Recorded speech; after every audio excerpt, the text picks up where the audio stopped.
are and your general sort of like how you got involved in politics, really. Well, sure. I mean, me getting involved in politics kind of happened by accident, really. It wasn't kind of any, the thought of running in an election never even occurred to me until about 1999, when I was at 24, 25. And even then, it was only because back in those days, a lot of the elections in Jersey were frankly even then still even uncontested. That's how poor democracy was in Jersey. And having like a kind of a strong background interest in the environment, since I was a teenager, and being strongly concerned about environmental issues, me and in discussions with friends and whatever, we got irritated by the lack of proper environmental protection in Jersey. How the environment was being ruined in so many ways, and we thought, well, it's all well and good moaning and complaining about things, but if there's not sufficient activism, I mean, there's even electoral seats in Jersey that aren't even being contested. Well, we've got to do something about it. So, I ran in a by-election, I think, in St Saviour's initially, and then in the senatorial election, the 1990 senatorial election, which I wasn't successful in, but then I ran as deputy for my district, St Helier 3-4 district, and I got elected as a deputy then in 1990. And that's kind of how I stumbled into electoral politics. It was no kind of long-term ambition of mine or anything of that nature. So even back then, the narrative about the environment and stuff was big enough for you to take a notice of it? Yeah, it always seemed to me, even as a child and as a teenager, that society in general was not taking environmental concerns seriously enough. There were so many things that, if you were interested in these kind of subjects back then, it was clear that the world had a problem. Not only atmospheric pollution, but things like overfishing, deforestation, global soil erosion. And it just seemed to me that the failure of mainstream politics to take environmental issues seriously was very intellectually weak. I mean, because a lot of these environmental concerns were clearly, science-based and evidence-based, but generally mainstream politics didn't really give a lot of time and attention to these kind of subjects. I mean, everyone says that they're on the side of protecting the environment, just like everyone says they're on the side of protecting vulnerable children. But it's one of these kind of subjects in which talk is cheap. Everyone will say, oh yeah, I strongly support these kind of concerns, but when it comes to actually doing something serious about it and making a stand, then they're nowhere to be found. Quite often. It seems like sometimes things like the environment or especially children's rights or anything like that seems to be a good talking point where they can just say it. Sure. And then it means the world when they say it, and then when you actually call on them to do anything, like you say, they're nowhere to be found. Sure. Even today, if you asked every single elected states member, do you support the proper protection of children? Are you serious about children's rights? Every one of them to a person would say, yes, of course.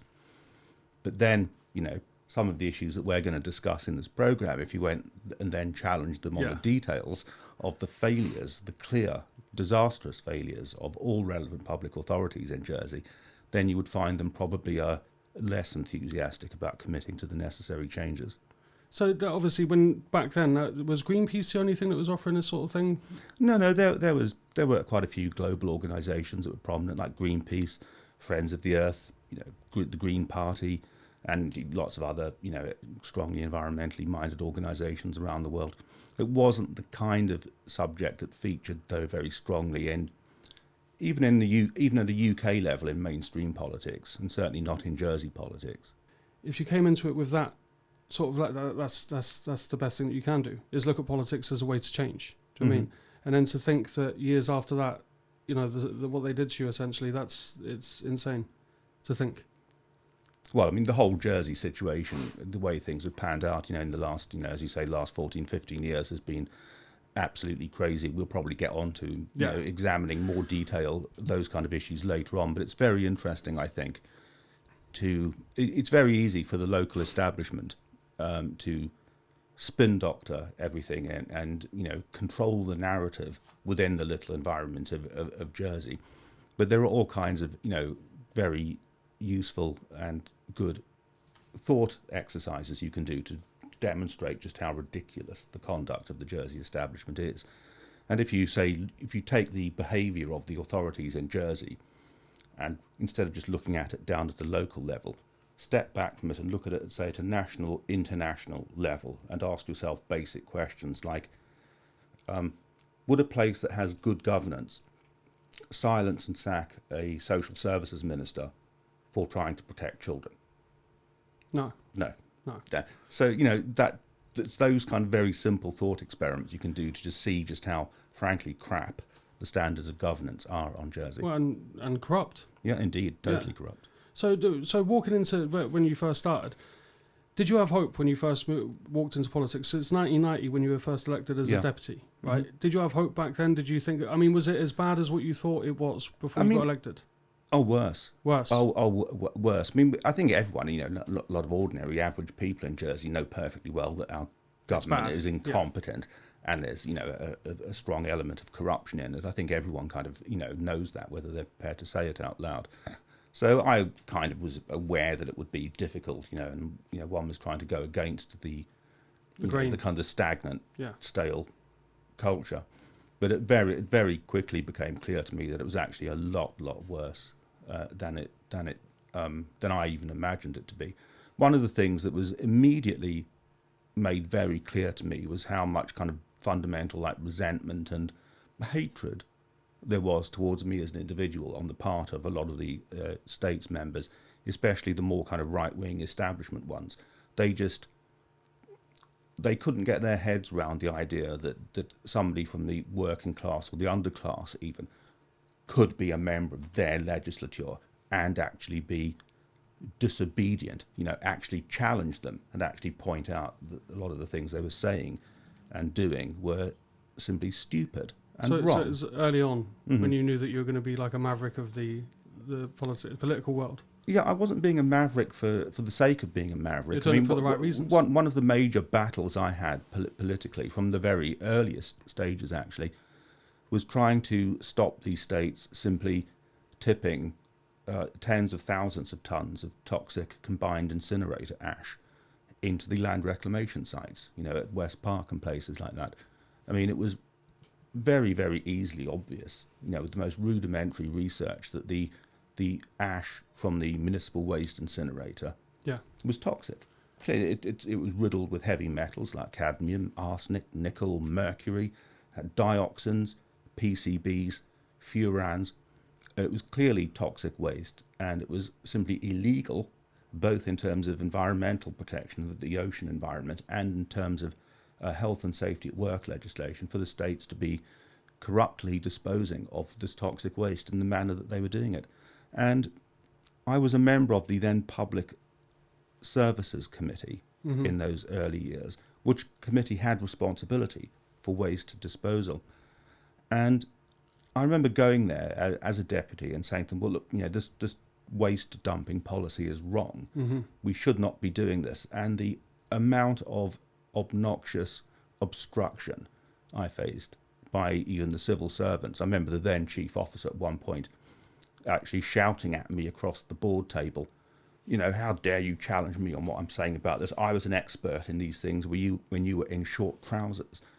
And it got to the point where, but the problem is the rest of the fellow committee members, the other elected politicians, were simply passive non-entities just going along with this clearly incompetent nonsense.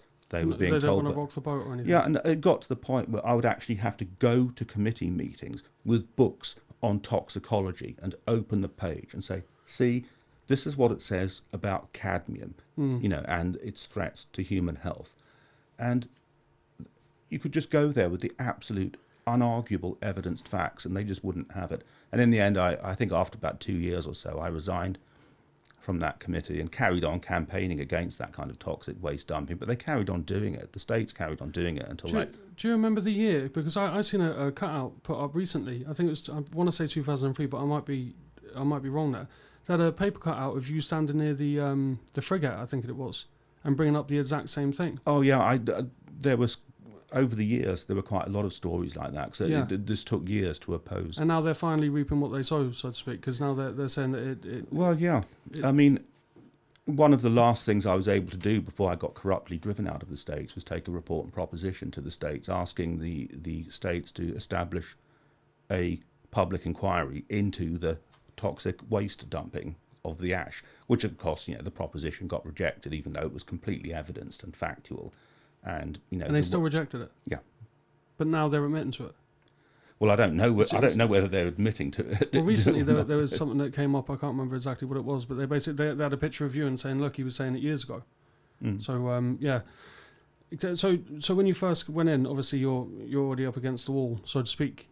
Like, is it? So you knew then that it was fucked, for lack of a better term. Like, I knew then that I knew at a fairly early stage that the standards of governance in Jersey were just mind-bogglingly atrocious. It's not corrupt and incompetent, and just breathtakingly so. It was like you could make entirely well evidenced, detailed, rational, factual arguments and make them look like idiots, but they just didn't care. As long as they could rely upon stories in the JEP saying Syvret's just being a bloody troublemaker and saying what a load of wonderful chaps they were, and that was it. They just didn't care. So in early days, do you think that, because who was the JP owned by then? Well, it's always been owned by the Gitton Group. Right. And although I think in around about the early 2000s, I think the Gitton Group was sold supposedly by its local shareholders at that point to some kind of, media company in the United Kingdom. But that whole question of who actually are the effective economic owners of the Gitton Group is a question I don't know the answer to, and it's a very interesting question in and of itself, because the conduct of the Jersey Evening Post, certainly say in respect of things like the child abuse cover-ups, the conduct of the Jersey Evening Post has been wholly corrupt. Atrocious. It's been corrupt. Yeah. The conduct of the Jersey Evening Post in telling lies and helping to sabotage the child abuse investigations is a straightforward participation in conspiracies to pervert the course of justice. So back then, was basically what I was getting to there is back then, was the JP as bad as what it is now, or has there been any sort of improvement? Oh, it's always been atrocious. So it's been a megaphone for the state, basically, the establishment. The Jersey Evening Post has always been essentially the house journal for the Jersey Mafia, and it has been that ever since it was founded, like 120 years ago, whenever it was. And certainly this is an organisation and its owners that were making handsome profits by printing Nazi propaganda during the occupation.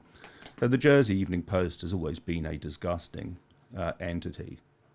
Especially when it's in regards to child abuse. Yeah. So moving on from there, you came... in 1993, you became a senator. Yeah, that's right. Yeah. What's the difference between a senator and a deputy, just for... Well, yeah, deputy, you're elected by a particular district. Right. St Helier 3-4 district, I was a deputy for. And the smaller parishes might, for example, only have one deputy. Right. But the more heavily populated areas like St Helier have more deputies. And I think there were 4 deputies for St Helier 3-4 district. But the senators are elected on an island-wide basis. The whole island gets to vote on who the senators are. So I ran and I got elected then as a senator. So you came second in 1993 and then you came first in 1999? That's right, yeah. Oh, and then first again in 2005? Yes, that's right, yeah. Right, and then in 2005 you became Minister for Health and Social Services? Well, that's right. I mean, that kind of date period around 2004, 2005 is quite an interesting period politically for Jersey, because that's when Jersey changed from a traditional committee system of government. It changed to a ministerial system of government. So as before 2005, you had things like, there would be a finance and economics committee, right, and a policy and resources committee, or health and social services committee. And I had been the president of the health and social services committee. Mm-hmm. But in 2005, there was this fundamental change in Jersey's machinery of government, and we changed to a ministerial system of government. So we no longer had these committees, and instead we'd have a minister for like finance and a minister for housing and those kind of things, with a chief minister. So it compartmentalised the power, basically. So instead of having a group of people, you just had one now. Yeah, that's right. And the counterweight to that concentration of power was supposed to be an effective and powerful scrutiny system, whereas lots of the backbench members would, instead of being committee members, they would instead form scrutiny panels, house committees, essentially, that would oversee, what the executive, the Council of Ministers, was doing. And that was the first occasion that Jersey had effectively a chief minister. Mm-hmm. And when I ran for senatorial election, then I did so on the basis that, should I be re-elected as a senator, I will then be a candidate for the post of chief minister. And then the chief minister gets elected by the state's members. Right. And on that basis, again, I came first in the senatorial poll. Of course, I didn't get elected as chief minister by the states. Of course, that they voted. What world it would be if you did? Do you know what I mean? Well, I think the blunt truth is that Jersey would be a tremendously lot better off now if I had. Obviously. So it was that. I'm imagining when they changed it from in 2005, was that to give more accountability to the people who were elected, the ministers, or under the guise of having more accountability? I think there were a number of different motivations behind it. Some of the motivations to change were sincere. Mm-hmm. There was a lot of ground for saying that the committee system of government was too cumbersome, too slow, and because the elected members of the assembly were spread between a lot of committees, that it effectively meant there weren't enough members actually doing the proper task of backbench scrutiny, right, having select committees and that kind of thing. So there were there were many legitimate grounds for changing to a ministerial system. But there were some, I think, not so great motivations as well, which was this concentration of power, in that the establishment thought it would be easier to rein in, extraneous views, as it were, and just concentrate their, that they would just be like the narrow committee, and that all the establishment people would form like the Council of Ministers, and it would be easier for them to get their way. So was it back then, obviously, in the the early to late 90s, was there anyone else that stood out to you that really cared?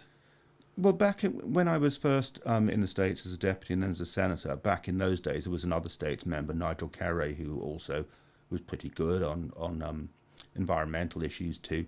But he gave up after a while. He retired from the States. I think rather there was another senator elected a few years ago, Dr. Zoe Cameron. She was elected quite successfully in one of the senatorial elections. And I think after about 8 months or something, she actually resigned from the States. She gave up, and one of the things she said at the time was that basically it simply wasn't possible to do responsible adult grown-up politics within the Jersey legislature. And she's absolutely right. It's just, it isn't possible to do serious politics in Jersey. Is it a case, do you think, where they're frozen in time, like dinosaurs? Do you know what I mean? Do you think they just don't want to move, or do you think it's business as usual? I think there's a tremendous amount of the traditional power brokers in Jersey, like the kind of local establishment families and people like that, who are stuck in time, and they're naturally very conservative in that traditional Jersey sense. The problem that kind of power block has, though, is that they're very, very unsophisticated. Mm-hmm. And it's been very, very easy, therefore, certainly in the World War II years, it's been very, very easy for actually darker, more powerful forces to join up with the local, rather naive insular establishment. And effectively, Jersey's become, I think, a mob town, basically. There's a lot of big, very powerful, very, very wealthy transnational mafia syndicates that have effectively captured Jersey. It's more beneficial to them to keep the status quo, basically. Oh, the transnational mafia syndicates that actually really control power in Jersey, they're very happy for a load of really rather insular, unsophisticated, small-town conservatives to be the dominant power group in Jersey. That suits their purposes just fine. So because people argue about this all the time, is Jersey a tax haven? Absolutely. Yeah. Of course Jersey's a tax haven, without question. That's not even credibly deniable. I've seen a few different people argue a few different things. No, Jersey is a tax haven. I mean, when people nationally or internationally look at places like Jersey, mm-hmm. and they describe places like Jersey as a tax evasion jurisdiction, It's actually more fundamental than that. What Jersey and places like Jersey are law evasion jurisdictions. It's not only tax laws, internationally that get evaded through places like Jersey. It's every other kind of law that affects big money as well. So we have money laundering as well as tax evasion, all kinds of bribery, corruption, sanctions busting, all of these kind of international crimes that have got a kind of internationally inchoate, fractured set of jurisdictions where components of the crimes are taking place. Basically, if the syndicates behind those kind of dealings can ensure that at least a part of the criminal enterprise is conducted through a place like Jersey that doesn't have, in truth, the real rule of law, then they know that that makes it virtually impossible for national or international law enforcement agencies to effectively get to the bottom of what's going on, because it's always going to be hidden in a place like Jersey. So early on, back when you were a deputy, and then obviously a senator, when did you first sort of realise that something was wrong, in the sense of, not, obviously you said already that they're stuck in time, obviously, and things were corrupted, but when did it actually become clear that that it was like a transnational thing, where it's it's this bad? I think that really dawned on me, I think for the first time most strongly. I think it was 1996 when just one day in the States, this huge, big, thick piece of legislation just suddenly landed on our desks. Mm-hmm. It was handed out by the ushers, and we were told, the Finance and Economics Committee was going to ask us to debate and approve this big, thick, complicated piece of legislation in, I think, like 2 weeks' time, something like that. And I remember looking at this and thinking, what on earth? This limited liabilities partnership law. What on earth is this? I don't remember there being an in-principle debate about this, So I and a couple of other members questioned it and sought a delay in the debate of this legislation, because we hadn't seen it, we didn't know anything about it, didn't understand what it meant, so it would have been completely irresponsible to, debate. To sign off on it. Yeah, to vote on a piece of legislation that had just sprung out of the air, and that was complicated and potentially very serious, and we hadn't had time to research it or anything. So we did succeed in getting it delayed for a few weeks. In the intervening period, I asked some questions about this, and it turned out that it was a law to give partnerships, that like the kind of things like the big finance firms, the big accountancy firms, transnational organizations, and the big law firms, to give them the same kind of legal protections that limited liability companies enjoy. Right.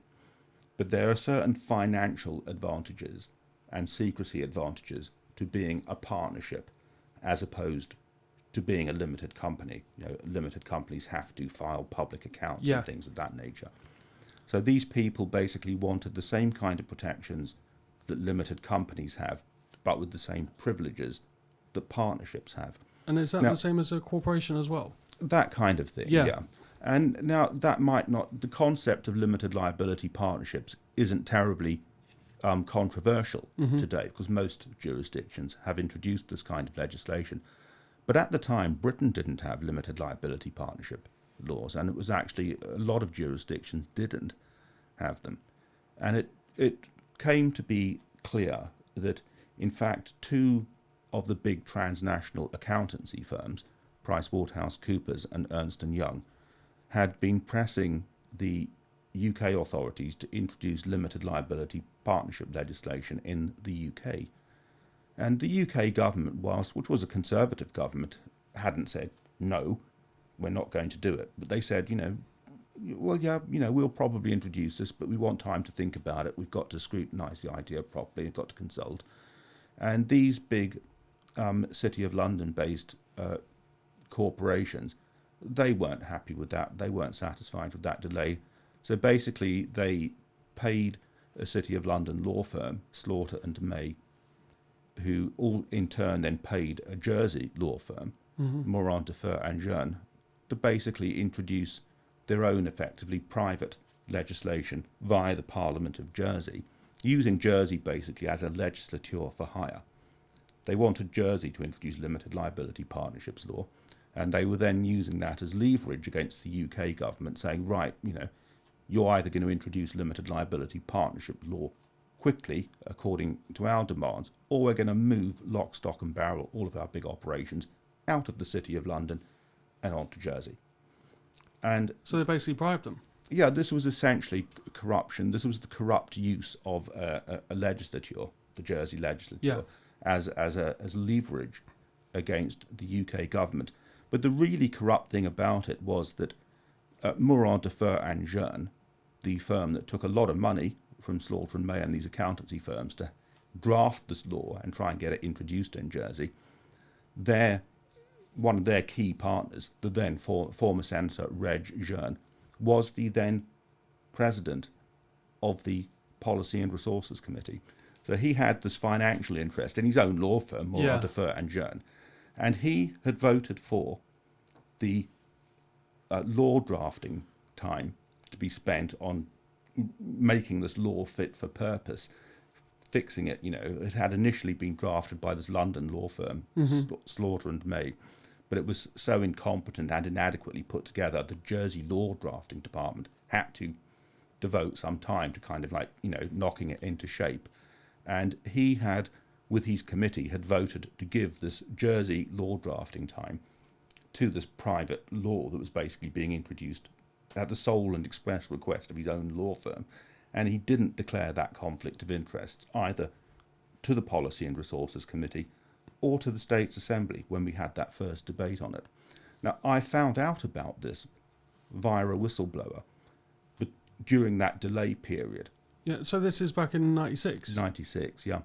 So when the debate came around again, in a few weeks later, I pointed out that Jeune had a conflict of interest, and he should not have taken part in this debate, and this was not acceptable. So who do you point that out to? Is it the Chief Minister? To the States. Oh, right. In the States Assembly. Right. I was raising it as what's called a question of privilege. Right. Which is what, you can do if you're a member of a legislature and you've got grounds to believe that another member's doing something, corrupt, that's abusing the privileges of the legislature. And that's clearly what Jeune was doing. I mean, Jeune was being just a crook, basically. Yeah. This was straightforward mafioso corruption.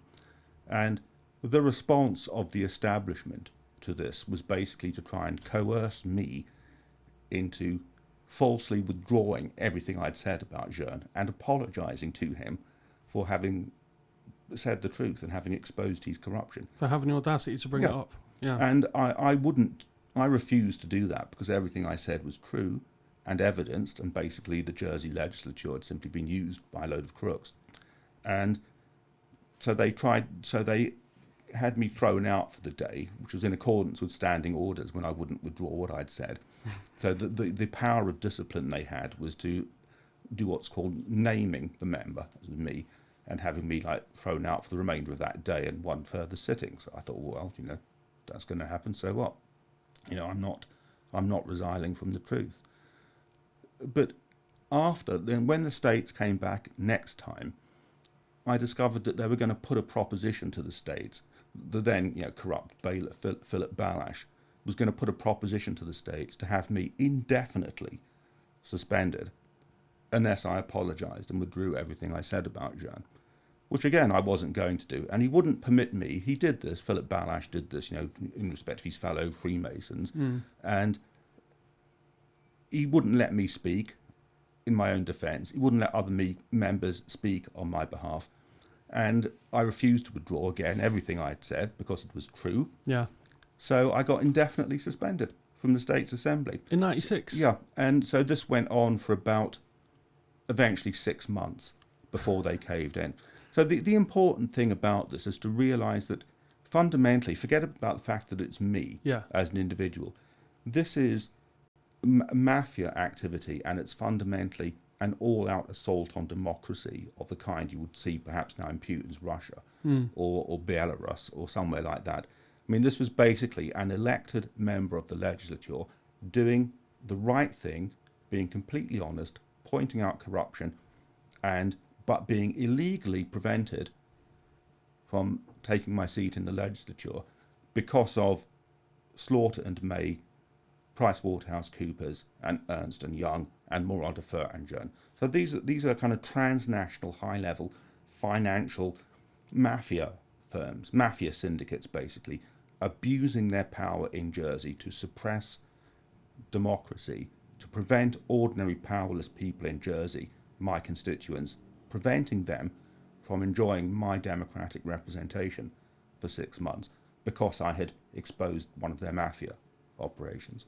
And that was the period when it really became clear to me how very, very serious the corruption was in respect of Jersey.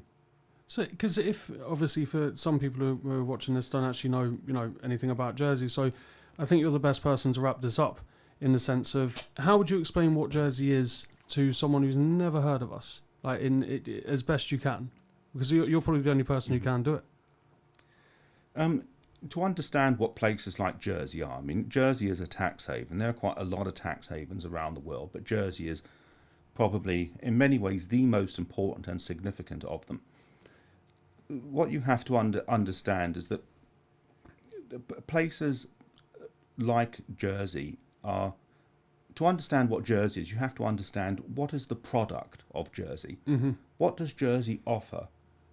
What's your money? Yeah, what does Jersey offer that's so amazing that this tiny little island of 45 square miles would have billions of dollars invested here, would have billions, maybe even trillions of dollars worth of trade going through this place each year? What is it about Jersey? What is the product of Jersey that makes it so amazing that people like the Apple Corporation would base all of their money, their main banking, It's not the potatoes, is it? in Jersey? And the answer to that question is that Jersey's product is basically the guarantee that all of these big money clients won't be subjected to the proper and effective rule of law. That's what basically Jersey's product is. Jersey's product is what I call the non-law. Basically the big transnational clients and the largely City of London-based transnational mafia syndicates that wield meaningful power on Jersey. Basically, their guarantee, their unique selling point to their transnational big money clients is that nudge, nudge, wink, wink, come and do your dealings. Let us do your dealings through Jersey. As a big accountancy firms, big law firms, put your business with us, and don't worry, you'll never be properly subjected to any meaningful or real legal scrutiny. So we're essentially the Scarface of the world. We wash the money of the world. Yeah, I mean, Jersey is certainly the polity of Jersey is in and of itself a criminal enterprise. Jersey is, but it's like that because that is also the truth of the City of London Corporation.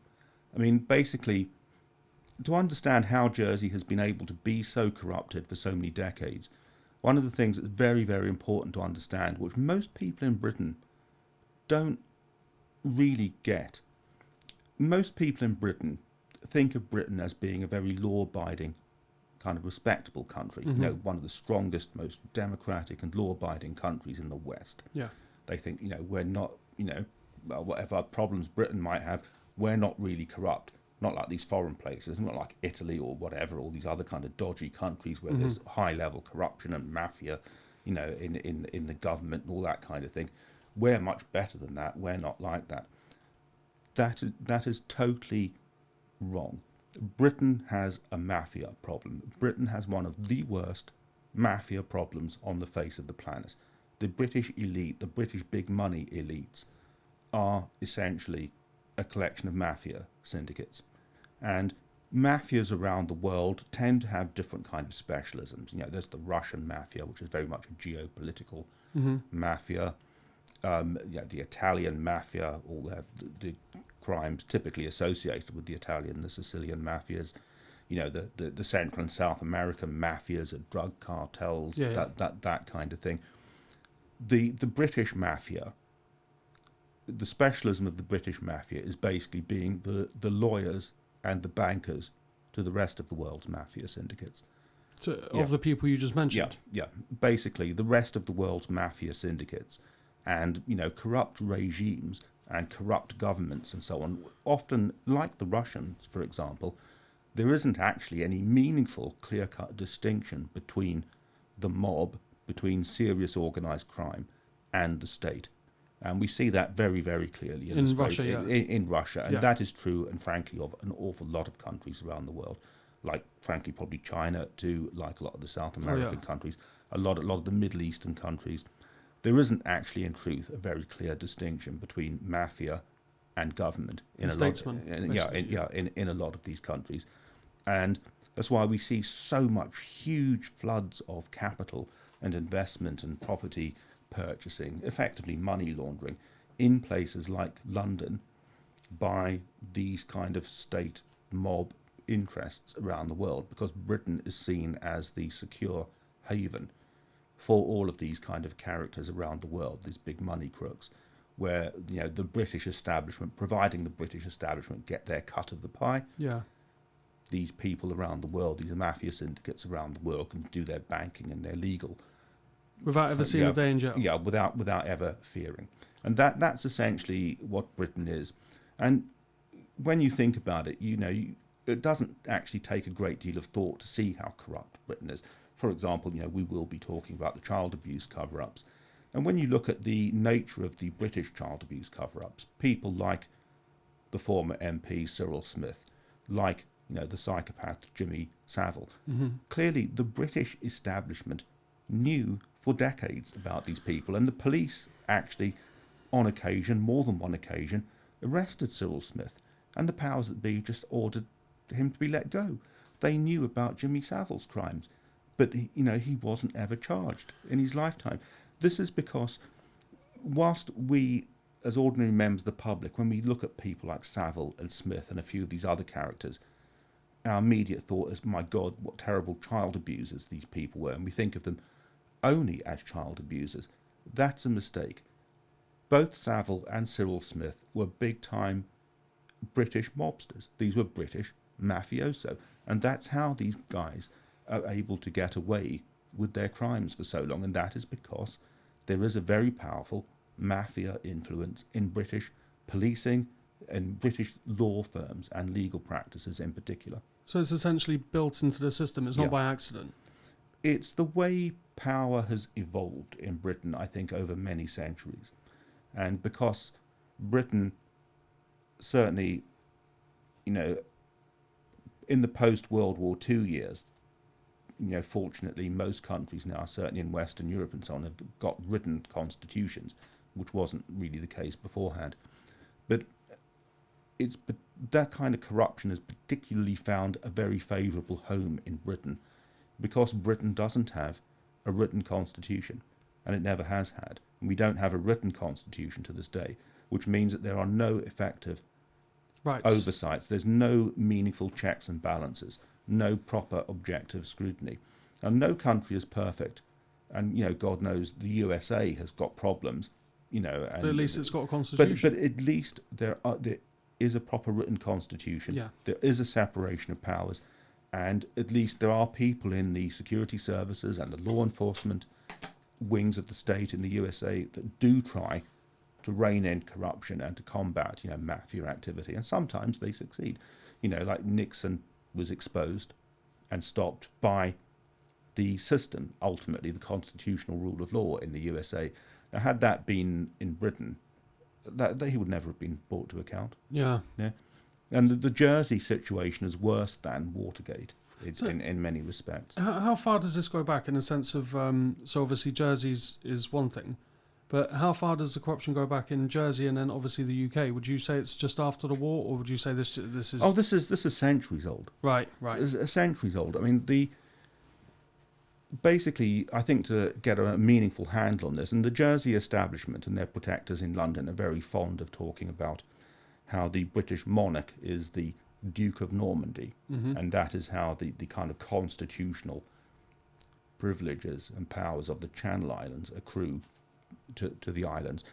But it's a load of nonsense, and it's fictitious. I mean, we originally were part of the Normandy of Brittany. We got annexed basically by the Duchy of Normandy before the last millennium, back in the year 998 or something like that. That may not be exactly right. Yeah. And then eventually the King of France gave Normandy to the Vikings. Yeah, because it was from the 9th to the 12th century that it was Viking. Yeah, that's right. And then the Norman Viking king, William the Conqueror, invaded England, and then later on King John that lost a lot of the powers, the territories in France, basically ended up, giving kind of powers and privileges to the Channel Islands, provided we retained loyalty to the English monarchy, right. rather than going back to Normandy or France. But if you actually study that kind of history back that long, there has never been any point in that history at all in which the English monarch has ever been actually defined constitutionally as the monarch of the Channel Islands. Yeah, so I thought we were just the gem of the monarch or something like that. That's why I thought we were tax saving for her. The British monarchy has certainly always found the Channel Islands useful, and likewise the establishments on the Channel Islands, the kind of traditional feudal power elites, have always found that partnership with the British monarch very useful too. It's a mutually beneficial relationship. But of course, that hasn't been a whole lot of help to the ordinary powerless people of the Channel Islands, who've been downtrodden, poverty-stricken peasants for centuries and centuries. And certainly, that's been my experience, and that's been experience of a lot of other poorer people, on Jersey. And when you have something like, we're supposed to respect the monarchy, and we're supposed to regard that as some kind of substitute for having the safeguards of a written constitution, well, it's clearly nonsense. If the rights of ordinary people were protected properly on Jersey, well, mafia syndicates based in the City of London would not have been able to illegally keep one of our elected representatives out of the Parliament for 6 months as punishment for exposing corruption. They wouldn't, the Jersey Crown officers wouldn't have been able to get away with illegally covering up child abuse. So the interests of the ordinary person, they're not even on the spectrum. Yeah, when we are not and never have had any kind of meaningful protections. It's crazy to think that somewhere so small like us, like you say, it's only a 9x5 island, but we must wield some power. Not us, obviously, not the ordinary person. But our government must wield some power if it can get away with that. Sure. And all the people that you're talking about before, like the other governments, and whether it be in South America, Mexico, or wherever, because anyone can pretty much do business with Jersey, in the fact that it's the tax haven. Indeed. So essentially, we could do just firing off the bat, we could do business with Saddam Hussein when he was still in power. We could do probably did. Yeah, probably. I think we did. Certainly, Sani Abacha. Well, the thing is as well, because that means that if you've got someone who's washing money, millions of dollars or pounds billions. or whatever, billions. If it's going via cartels and it's going via syndicates, or whether it be the Russian mafia or the Sicilian mafia or anything like that, that means that we're culpable. Sure. Or our government, at least, is culpable. Basically, all meaningful power on Jersey is today, as it always has been for centuries, resides in the hands of the island's lawyers. The island's law families. Well, let's call them what they are. The Jersey is governed by, and always has been, by what are essentially local establishment crime families, much the same as the culture on places like Malta, Corsica, Sicily. When people internationally look at these kind of European islands, they're very, very well known for their kind of extended family-based power structures. Is that the same as the Cayman Islands and stuff like that as well? Oh no, I think the European islands. Right. I'm talking about stuff that goes back centuries and centuries and centuries. The culture of places like Corsica and Sicily and Malta and these kind of places, they're kind of internationally it's well seen and known now just how the crime family represents essentially the core power base within those kind of islands. And one of the things that the Jersey establishment used to succeed in doing, the establishment of the Crown dependencies used to succeed doing a great deal, was keeping it all very discreet and keeping places like Jersey looking respectable. Yeah. In fact, the mafia power structure on Jersey is more entrenched and more traditional and more ancient than it is in a place like Corsica, without question. And in those kind of places, at least there are elements that try to oppose the corruption, and there always have been. You know, there have been good people in places like Sicily and elsewhere that have tried to oppose the corruption, have tried to oppose the sleaze. We've never had that in Jersey, because the establishment mafias here, they are the police force, they are the prosecution system, they are the judiciary, they are the law officers, they are the local law firms. So these people are used to having 100% power over 100% of their affairs. And this is why they kind of lost the plot finally and really over the child abuse cover-up, because this whole notion that suddenly they no longer had the power to just casually cover up all this stuff as they've always done for centuries. Yeah. That was just like a real culture shock to them. Like the eyes of the world were finally on them. They didn't know how to deal with it. You know, like back in 2007 and 2008, the events then, the exposing of the child abuse cover-ups meant that a lot of traditional establishment people were going to face the music.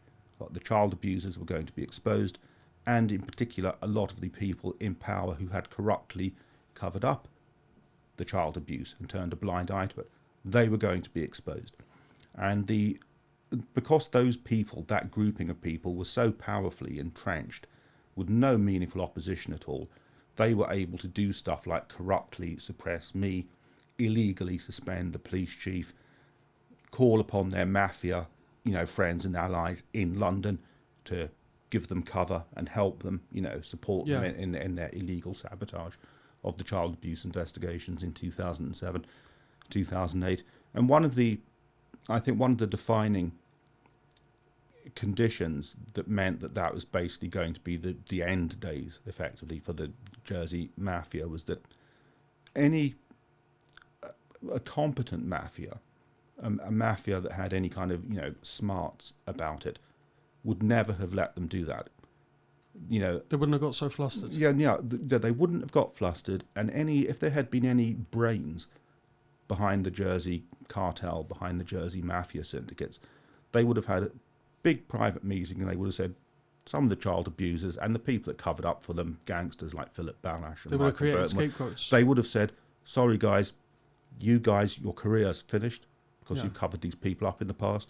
You guys, you child abusers, you're going to jail for 30 years. And even if they had objected to it, a smart mafia would have just said, tough. Yeah, that's what's going to happen. You're the scapegoat. And had the Jersey Mafia had that kind of competence, that's what they would have done, and things wouldn't have got to the bedlam, the anarchy, the completely indefensible, nationally, internationally spectacle of a social services minister being oppressed for trying to protect children, and then a police chief being illegally suspended so as to sabotage child abuse investigations. When the rest of the Jersey Mafia let these nutters, frankly, like the Balash brothers, get away with this, they were cutting their own throats at that moment. And I don't actually think, because of that now, I don't think there's any way back now for the Jersey Mafia. They don't know it yet. These things obviously take years to play out. But when, the history gets written about this era, when the history comes to be written about, when the Jersey Mafia, after, a millennia at least, finally destroyed its own racket, destroyed its own game, that will be the moment. Do you think that, because obviously that was, because it was late 2006 when you started hearing about the child abuse. Was it, when did you first get wind that anything was wrong, that anything was amiss? Was it via a whistleblower? Was it via your own investigation? I mean, I was aware that there were certain, failings and had been certain incompetencies with the child protection system in the past, but nothing like actual abuse, nothing like the actual nightmare it was. Abuse and the actual deliberate concealing of abuse. That didn't start to become clear to me and known to me until whistleblowers and survivors, kind of late 2006 and on into early 2007, I started to get, some of these like concerning, issues got drawn to my attention. So I then started to dig into them, and the more I dug into them and the more my networks of communication developed with other whistleblowers and other good frontline staff members and survivors and whatever, the more I dug into it, the worse and worse it became. So probably by March, April 2007, it was absolutely clear to me that Jersey had we had a disaster on our hands. We were dealing with decades of deliberate child abuse and deliberate child abuse concealment. And at this point, you didn't know that Operation Rectangle was going on in the background? No, categorically not.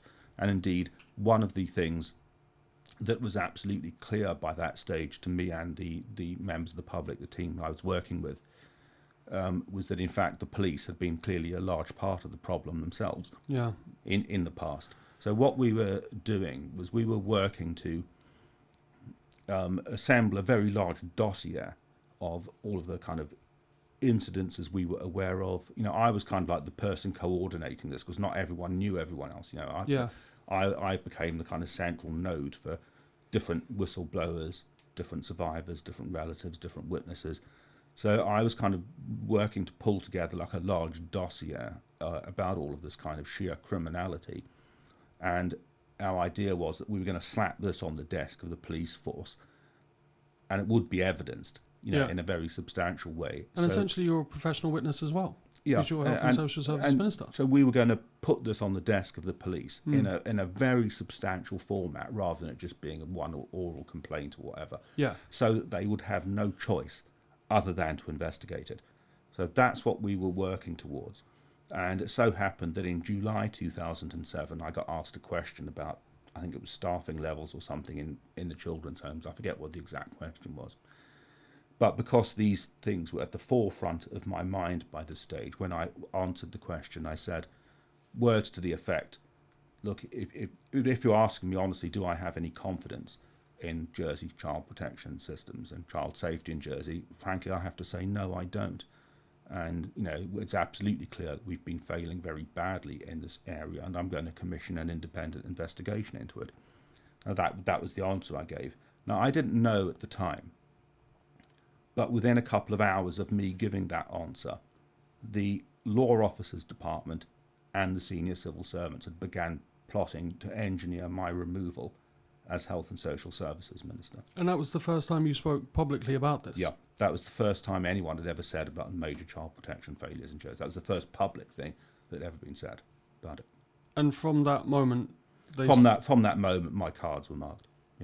So could you just walk me through exactly what happened after that then? Because obviously, like I say, in the background, while this is going on, there's Operation Rectangle where they're actually investigating this very thing. Nothing much happened immediately. And like a couple of days later, there was a kind of, I think, a fairly small report in the Jersey Evening Post about what I had said.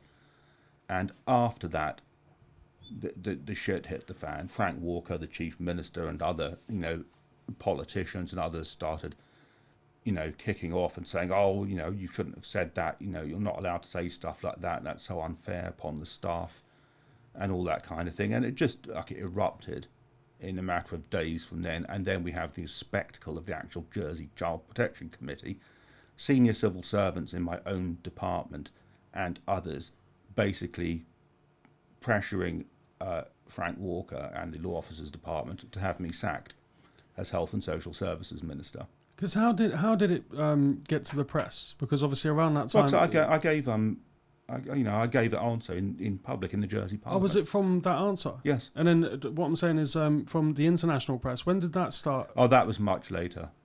So you gave your statement earlier, obviously. Yeah. And then later on, because the international news, it was all over CNN, it was BBC News, it was everywhere. Yeah, I think I'm going from memory. I think there was a little bit of national interest in the fact that I, was facing this vote of no confidence.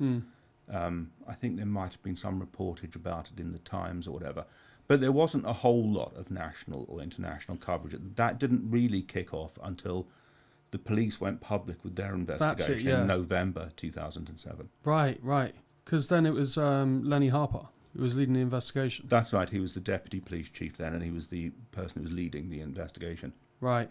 So, because obviously you said that's 2007. Yeah. So you'd basically had an inclination for about a year about what's going on. Roughly, yeah. Mm-hmm. So, and like you said, you had whistleblowers, you had witnesses, you had survivors, you had everything. And then when this happened, so obviously when Lenny Harper came forward and went to the press and said what he thinks was happening at Haute de la Garenne and stuff like that, what happened after that? Were you and did you give a witness statement? Is there anything that... Oh, yeah, what happened was, I mean, even... I had to spend, as far as I was concerned, we weren't getting any kind of political support or help, whatever. You know, I was the villain of the piece. And that summer of 2007, the states would have got rid of me immediately in July 2007 if they could have, you know, because they were clearly under big pressure, and a lot of the traditional establishment states members and the law officers were under pressure from a lot of the senior child abusers, a lot of the real foul child abusing psychopaths on Jersey. They were under pressure to silence me and to, you know, bury all this as quickly as they could. So their big plan, their big plot was to, if they could just discredit me, get me removed as Health and Social Services Minister, and paint me, you know, through their corrupt rag, the Jersey Evening Post, paint me as the bad guy, you know, flip the script, so to speak, on it.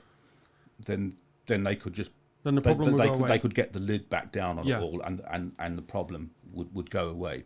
So but we had the summer recess, so they couldn't actually bring the vote of no confidence against me until the states resumed sitting in September. So you had the summer holidays.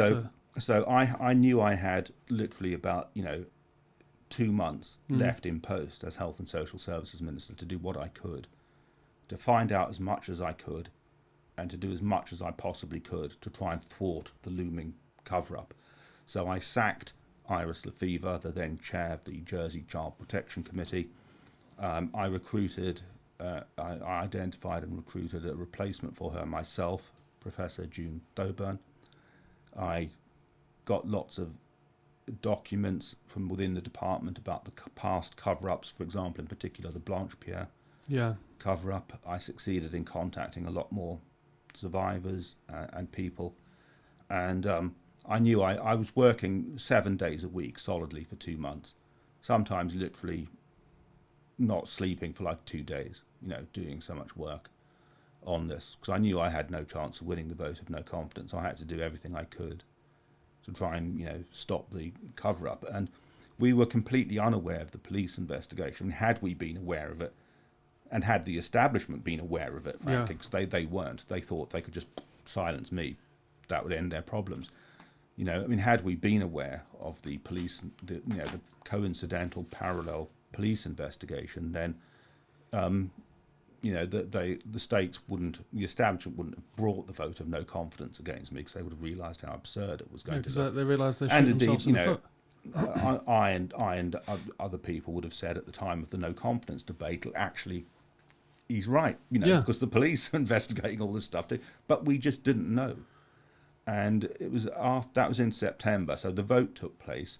Again, Philip Balash, the fatally conflicted Philip Balash, the then bailiff, you know, a simple mobster in all of this, stopped my ministerial comments from being formally published as a state's document, because I put like 10 appendices of evidence about a lot of the failures and the cover-ups in the past. I put those as evidence, and that actually, the survivors, it was a really upsetting time for the survivors and the whistleblowers, because they knew too that the only person on their side in the States Assembly was going to basically get removed, you know, from the post. So it was upsetting for them too, you know, very, very upsetting. But they had the hope that they were clinging on to at this moment was that, you know, and I was saying to them, look, don't worry, you know, I'll carry on fighting for these issues on the back benches. But don't worry, look, we're going to get like a lot of appendices of evidence published with my ministerial comments, which I'm entitled to have published as a formal state document. And you know it's there then? Yeah, in response to their vote of no confidence against me. So that will then be covered by parliamentary privilege, and it'll be, you know, transparent. So, and the day before the debate, after I'd submitted my comments and these appendices of evidence, I got an email from the greffier of the States, telling me that Philip Balash had ordered him not to publish my ministerial comments. And this was just completely illegal. It was just straightforward corruption, another all-out assault on democracy.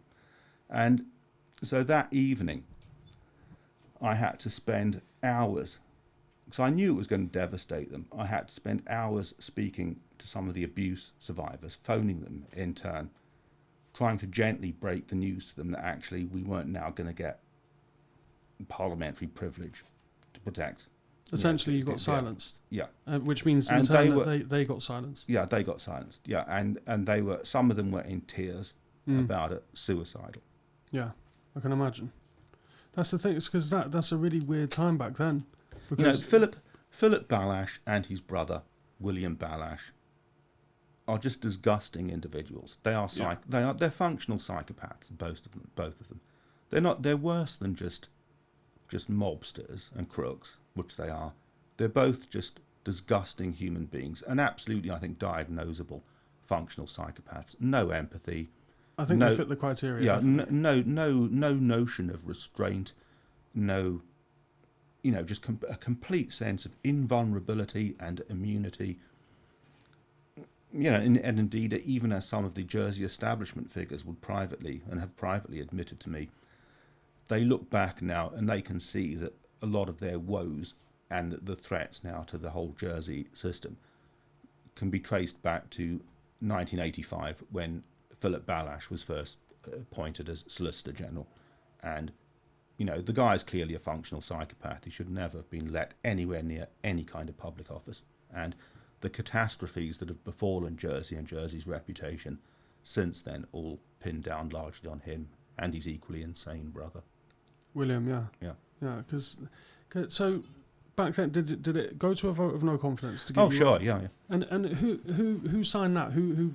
Oh, it was brought by the chief minister. Does that mean that all sitting states members had to? No, there was a debate. There was a debate on it. A vote. And they said because you basically brought up child abuse, that you had to go. Yeah, their excuse was I was the whole grounds were I was undermining staff morale by pointing out the fact that there had been child abuse cover-ups. But most of them staff were guilty. Yeah. That's fucking insane. I didn't actually know that. Yeah. So they were successful in obviously getting you out. What was your next point of call after that? Well, I was just then working on the issues from the back benches. With the survivors and the whistleblowers, resigned to a long, hard battle to get the truth out. And I actually wrote another detailed report, a detailed letter, in fact, I did. It's one of the key documents in the whole saga. I wrote a detailed email to the head of every law enforcement justice agency in Jersey, which meant people like Philip Balash, Michael Burt, William Balash, Ian Lamarco, the chief magistrate, and Graham Power, the chief of police. And I explained in detail in this document how every single law enforcement and criminal justice agency in Jersey had failed these vulnerable children, had failed the victims of child abuse, and had covered it up. And I wanted to know from each of them what they proposed to do about this, and whether they accepted and agreed that there needed to be a kind of national level, an external scrutiny of this grotesque failure. The only civilised and responsible reply I got was from Graham Power. Really? Yeah, he said he acknowledged that there had been problems in the past, and that... And what was his position at that time? He was the chief of police. Right, yeah. Right. And it was then a couple of weeks later, I was working in the States building at the time, I got a telephone call from the personal assistant of the deputy police chief, Lenny Harper, and this lady said to me, are you available to come to the police station? And I was, yeah. So what's this about? She said, the deputy police chief, Mr. Harper, wants to speak with you. And I thought, yeah, okay. So I signed off, and I expected fully to be arrested for something. I thought it was going to be like a corrupt, a stitch up of some description. So I went round to the police station, met with him and Alison Fossey, and they explained to me, in fact, that I was essentially right, and that there had been, a lot of child abuse over the years and the decades, and it had been covered up, and that I was right, basically.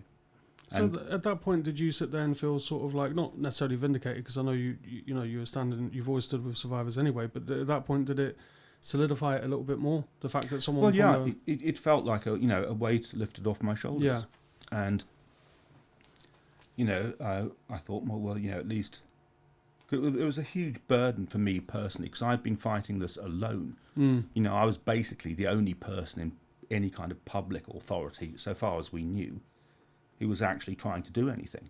And you were carrying the burden of and the stories and everything of the survivors. Yeah, as well. and I'd been working day and night, to try and do the right thing, and it was very exhausting and very demanding. And you're working with a lot of abuse survivors and other people like whistleblowers who feel very frightened, for their careers and whatever, and their families' welfare and so on. And the abuse survivors were already, and understandably in many respects, very, very damaged individuals, and with a lot of all kinds of personal issues, of their own. So I was having to be strong, for them. So yeah, that was quite a relief. And again, pretty shortly after that, I made an appointment to go and see the then Lieutenant Governor, to point out to him that what we were experiencing in Jersey was basically a breakdown in democracy, and how the entire legislature basically, and the civil servants and the Crown officers had acted criminally and illegally to sabotage the proper discharge of the Children Jersey Law 2002, and had ganged up to oppose a democratically elected minister and legally empowered minister. The then Lieutenant Governor, Andrew Ridgway, his attitude was absolutely disgusting. He was absolutely dismissive, filled with contempt, clearly regarded me and my constituents as just uppity, scummy plebs, had not the merest,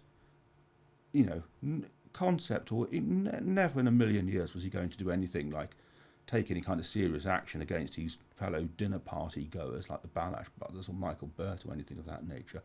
His conduct was absolutely appalling. And sure enough, he went on to help the Jersey Mafia, the Jersey establishment, cover all the stuff up.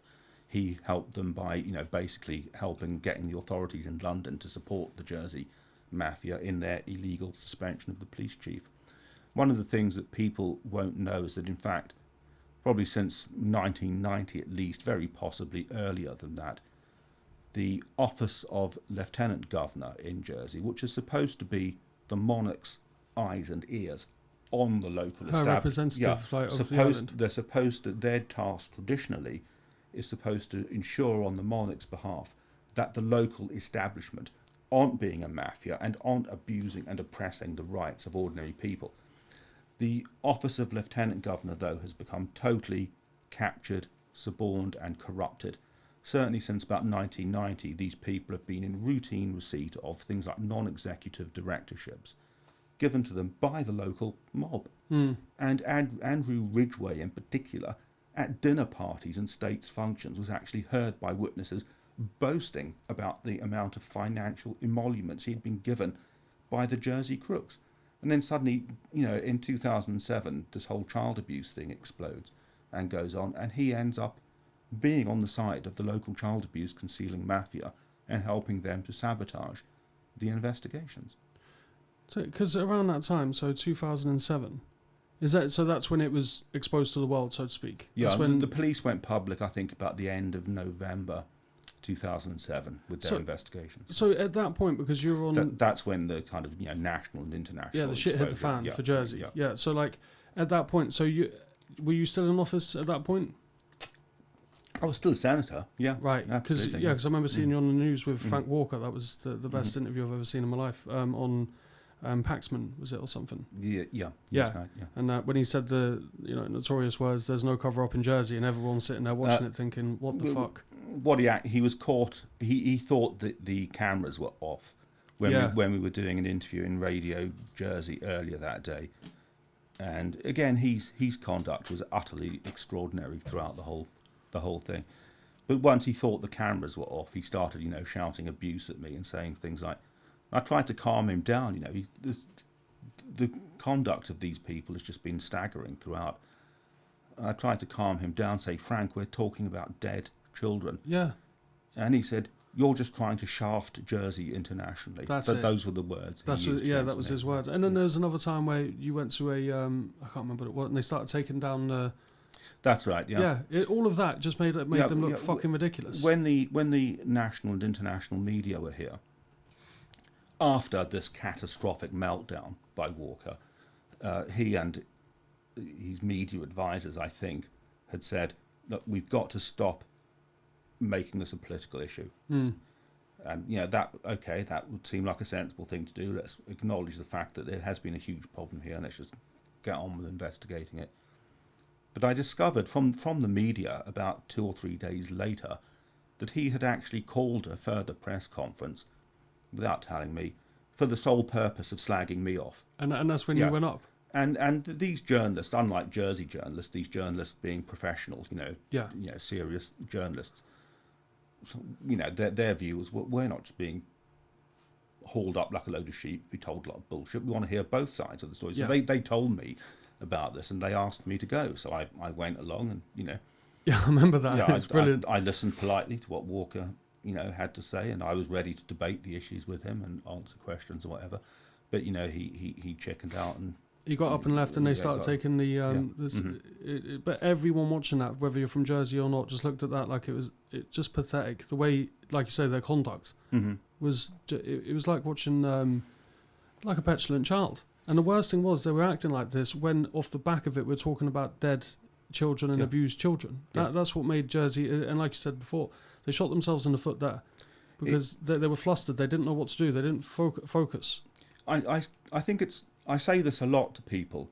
It's useful to try and step back from the issue of just child abuse and just look at it from a broader perspective of basic government competence, and ask yourself, does any government that is competent and that's used to being held to account and has got any basic grasp of organisational ethics, would any government in the world act in this way and none would.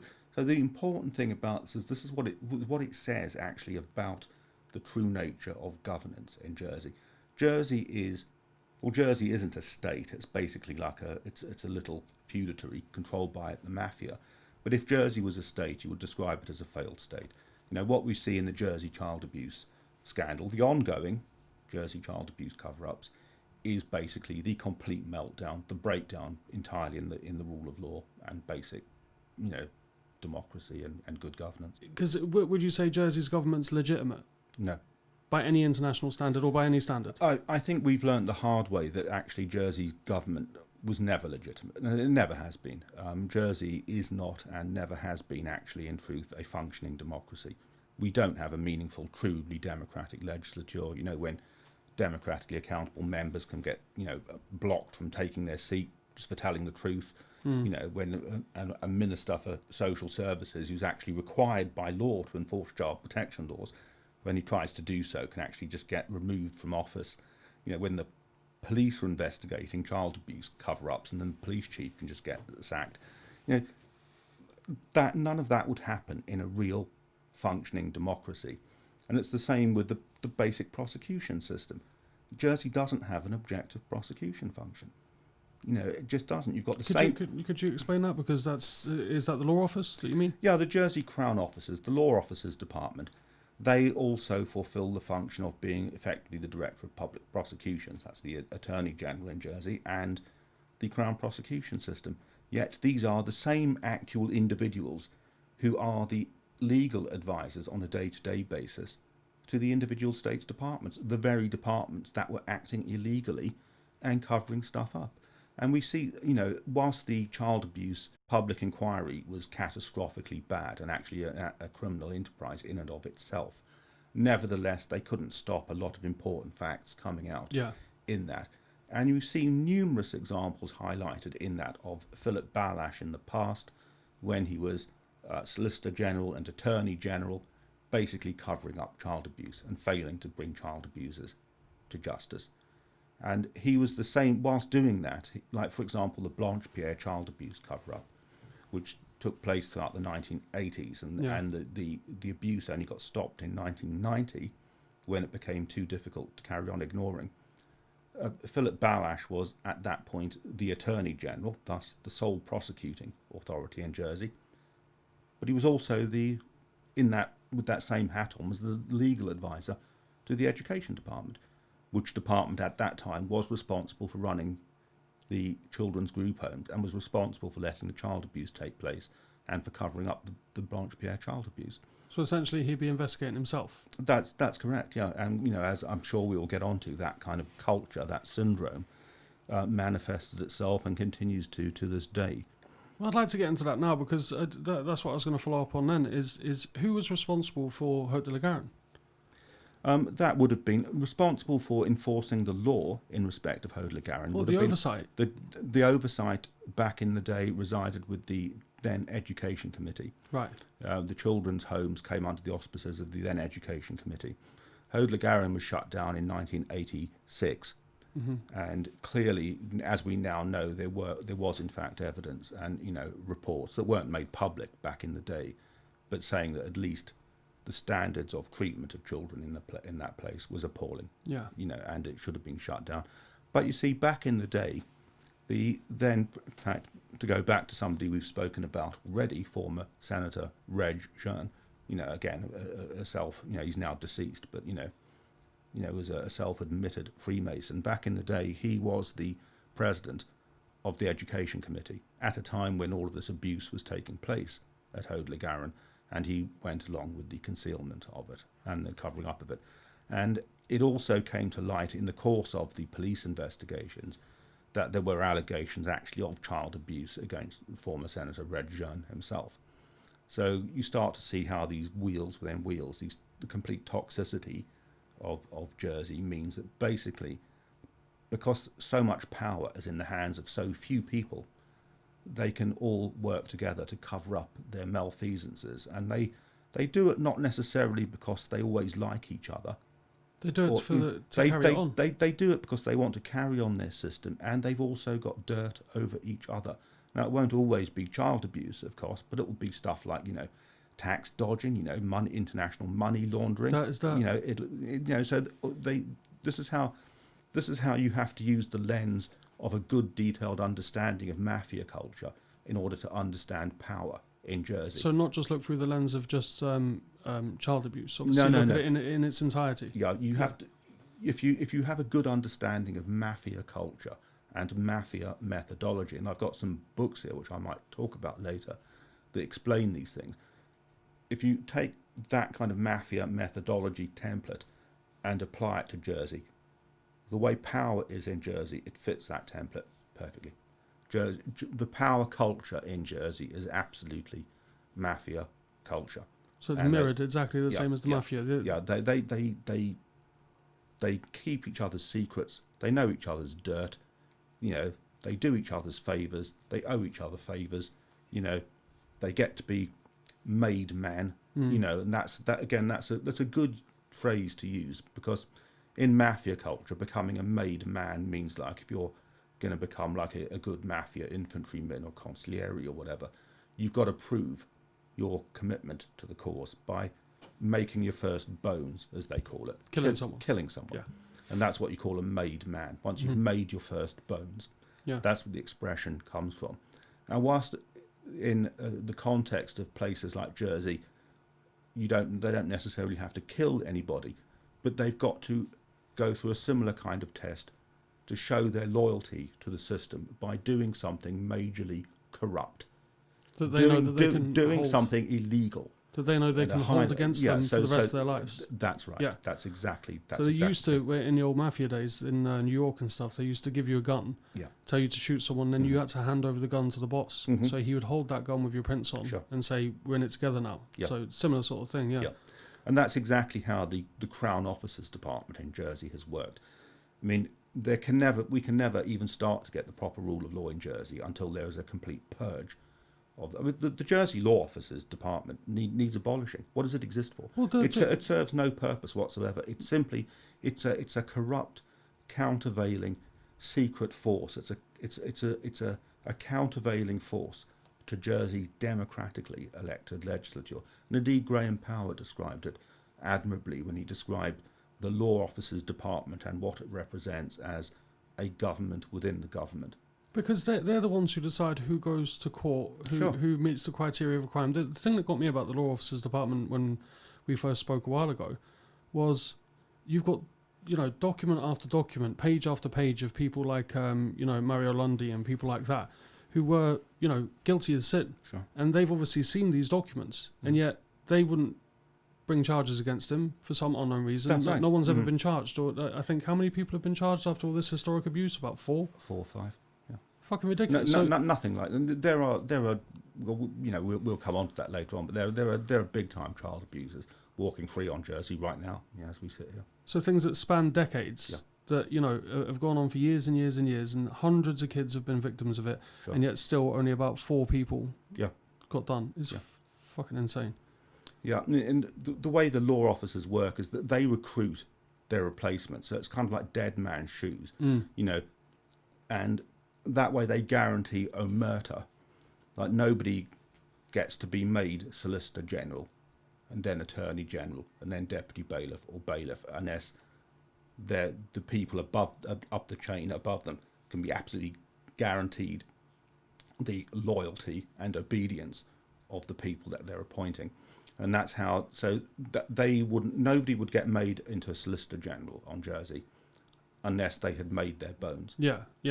And for example, the current Deputy Bailiff did that by when he was a private sector lawyer, and I had made, amongst the many formal criminal complaints I made to the States of Jersey Police Force was about the cover-up of the child abuse at Victoria College.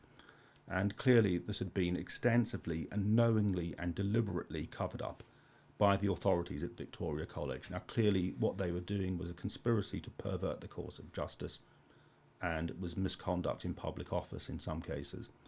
And clearly the individuals responsible for that cover-up should have been prosecuted for misconduct in public office. And that was amongst one of the formal complaints I made to the States of Jersey Police Force under the leadership of Graham Power. He did, I guess, what you'd have to do as a chief of police. He went and sought out an independent legal opinion on my complaint. The guy who's currently Jersey's deputy bailiff happened to be the private sector lawyer who gave a completely corrupt opinion to Graham Power to the effect that, well, don't think there'd be any merits in bringing charges in this case. So that was him being guaranteed, that was him making his bones in order to become Solicitor General, then Attorney General, then Deputy Bailiff, as he knows, and he'll become Bailiff in due course. And always there's some kind of dirt, some kind of involvement. And we'll come on to speak in greater length about the Crown officers, I'm sure. But that's what I mean. It seems that from what you're explaining, that the real power isn't actually with the politicians or anything like that. It seems to be with the law office and the bailiff and things like that. The powers that be that own the law officers. So what's this? So what part does politicians play? In a sense, we know what part you played because you tried to actually change something, but especially now, virtually none. I mean, the vast majority of debates in the Jersey legislature, when they're involved in passing legislation, that legislation has been drafted by the Law Officers Department and the Jersey, the Law Drafting Department. It's very rarely is the legislation itself actually being determined by and written by politicians. And, it's a difficult thing to do to actually bring amendments to legislation, actually the actual laws, yourself as a backbench politician, or, even more difficult to actually write, primary legislation yourself and get it passed by the legislature. And so, having been in there for 20 years, I saw time and time again how basically the culture of the Jersey legislature is one largely of a collection of passive non-entities who are just their rubber stamp what a few of the top dogs put in front of them, So there's always been like a few senior states members, like Red Jern and people like that, and Frank Walker, who've always been kind of like figureheads, as it were, for the what supposedly is the island's democracy. But even then, they themselves have just done what they're told, basically, by the law officers department. Because it seems like a government within a government within a government. Indeed, it is, yeah. It's hard to wrap your head around. No wonder people don't vote and they don't care about politics. But even the law officers department, which is clearly a mafia entity by any stretch of the imagination. By any stretch of the imagination, the Jersey Law Officers Department is a mafia entity. But like all mafia entities, they're not their own bosses. Mafias always are under certain obligations and debts and coercions and influence and pressures from other mafias. This is how mafia culture works. So the Jersey mob, and certainly since the child abuse cover-ups, the Jersey mob have become profoundly and utterly beholden now to the City of London mafia syndicates. They, people like Philip Ballash, Michael Burt, William Ballash, Tim Lecoq, and a lot of these other people, they owe their liberty, and they will continue to owe their continuing liberty to City of London transnational mafia syndicates now. So do you think that, especially from obviously when we go back to the do you think that rattled them? Like the child abuse when it all came out? Do you think it rattled them to the point where, like you said before, one day it's going to come back and bite them in the ass? Yeah, and this is why... Sorry, could I just ask you to come forward a tiny bit? Just a touch. There you go. Perfect. Yeah, I think, as I mentioned earlier, I think even now some of the more intelligent Jersey mafia figures curse the day that Philip Ballash and William Ballash and people like that were ever let anywhere near law officers, public office at all, because they're clearly maniacs and reckless and just, frankly, not terribly bright. I mean, they could have, for example, Graham Power, the police chief, was due to retire in any event, I think in about 10 months' time. So they could have just waited it out? They could have just waited it out and toughed it out, and they wouldn't have had to have done something as insane as suspend the police chief. The reason it was Philip Ballash and William Ballash that drove this, out of the pure hatred of me and the fact that they couldn't abide the fact that they had been humiliated and exposed as, at best, idiots and disgustingly unethical, cowardly shysters prepared to cover up child abuse. But at worst, actually complicit. Yeah. Well, they were complicit, absolutely. They knew perfectly well. They got to see a lot of the evidence. They knew that what we were saying about the child abusers was true, yet they abused their officers to block the proper course of law. Because when you mention things like when you say you refer to them as mafia, a couple of times you've also mentioned the Masons. Do you put the two together, or would you say it's separate entities? No, this is definitely one of the tremendous problems. To go back to something we touched on before about Britain and the British mafia and the British mafia problem.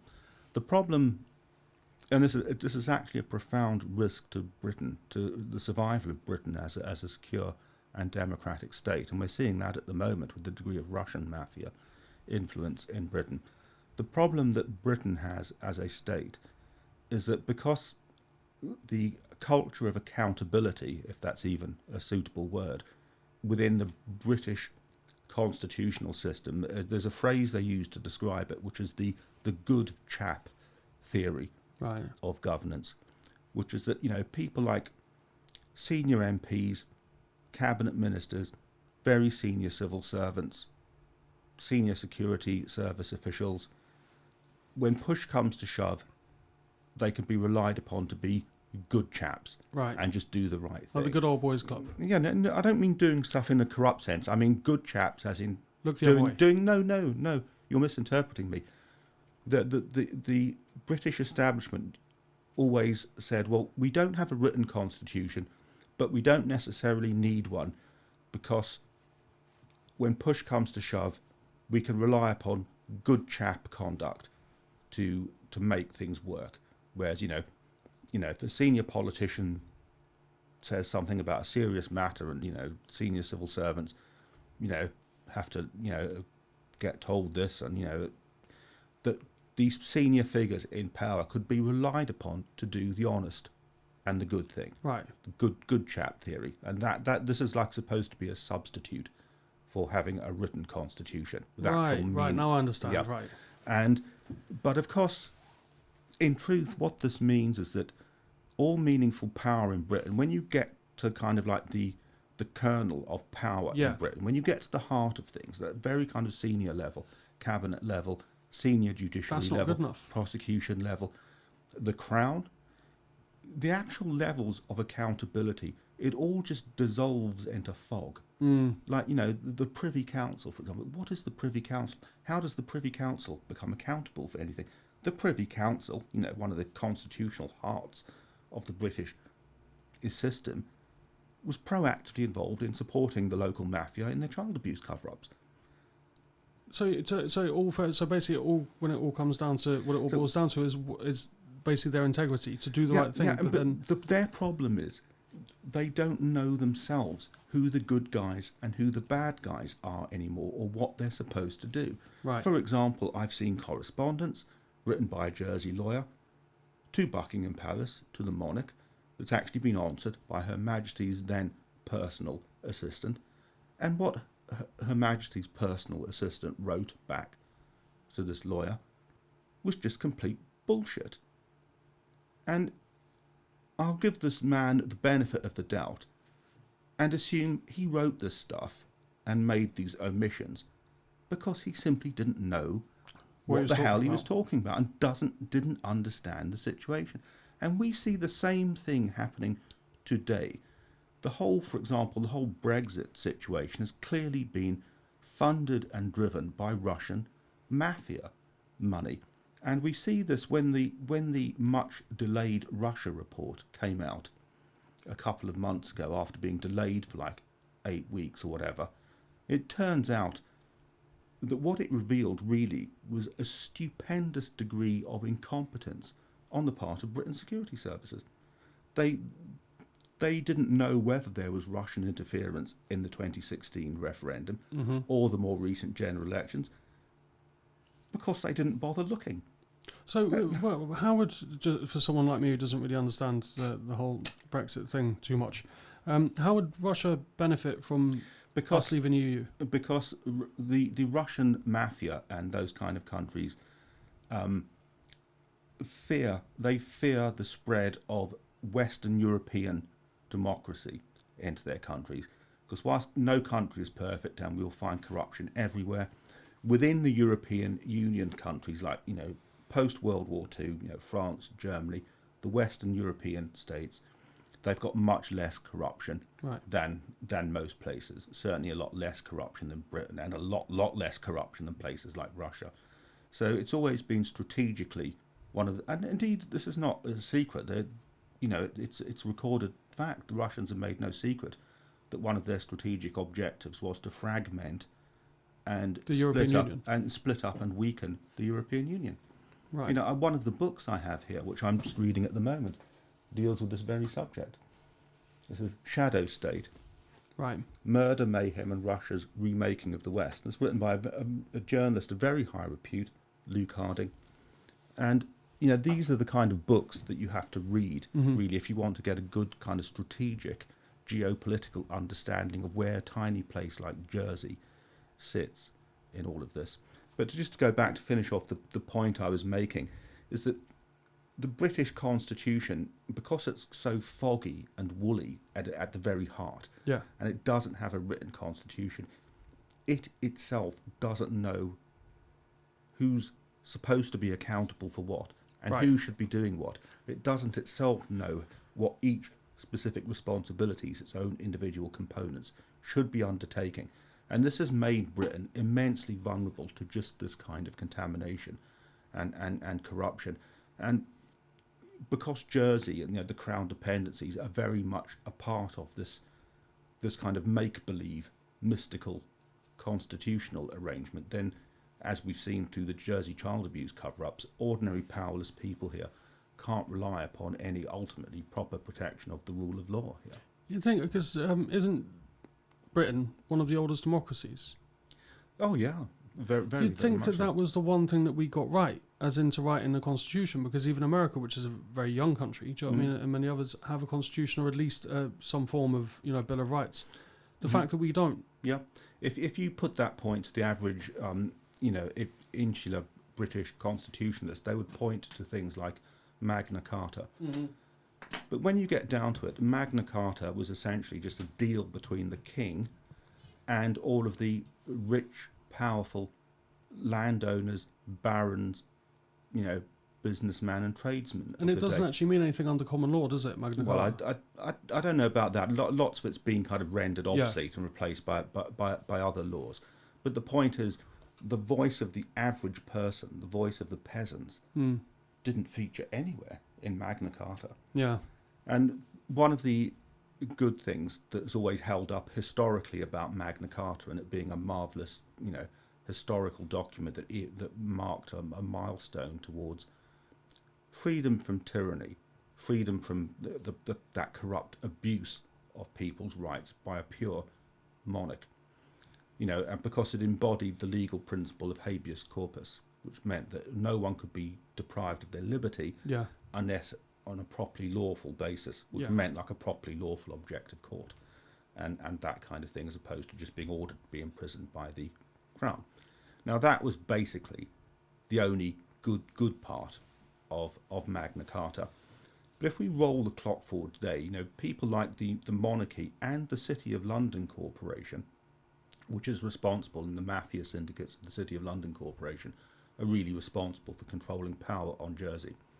When these people were arresting me for whistleblowing and imprisoning me for whistleblowing by directly conflicted judges who were actually chosen and appointed by people like Philip Ballash and Michael Burt and William Ballash, I made a habeas corpus application to say, I want my freedom.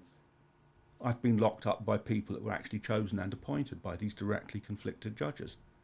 And they refused to even allow me to make a habeas corpus application. Where would you make that to? Is that to the UK or to the court? Right. To the court, yeah.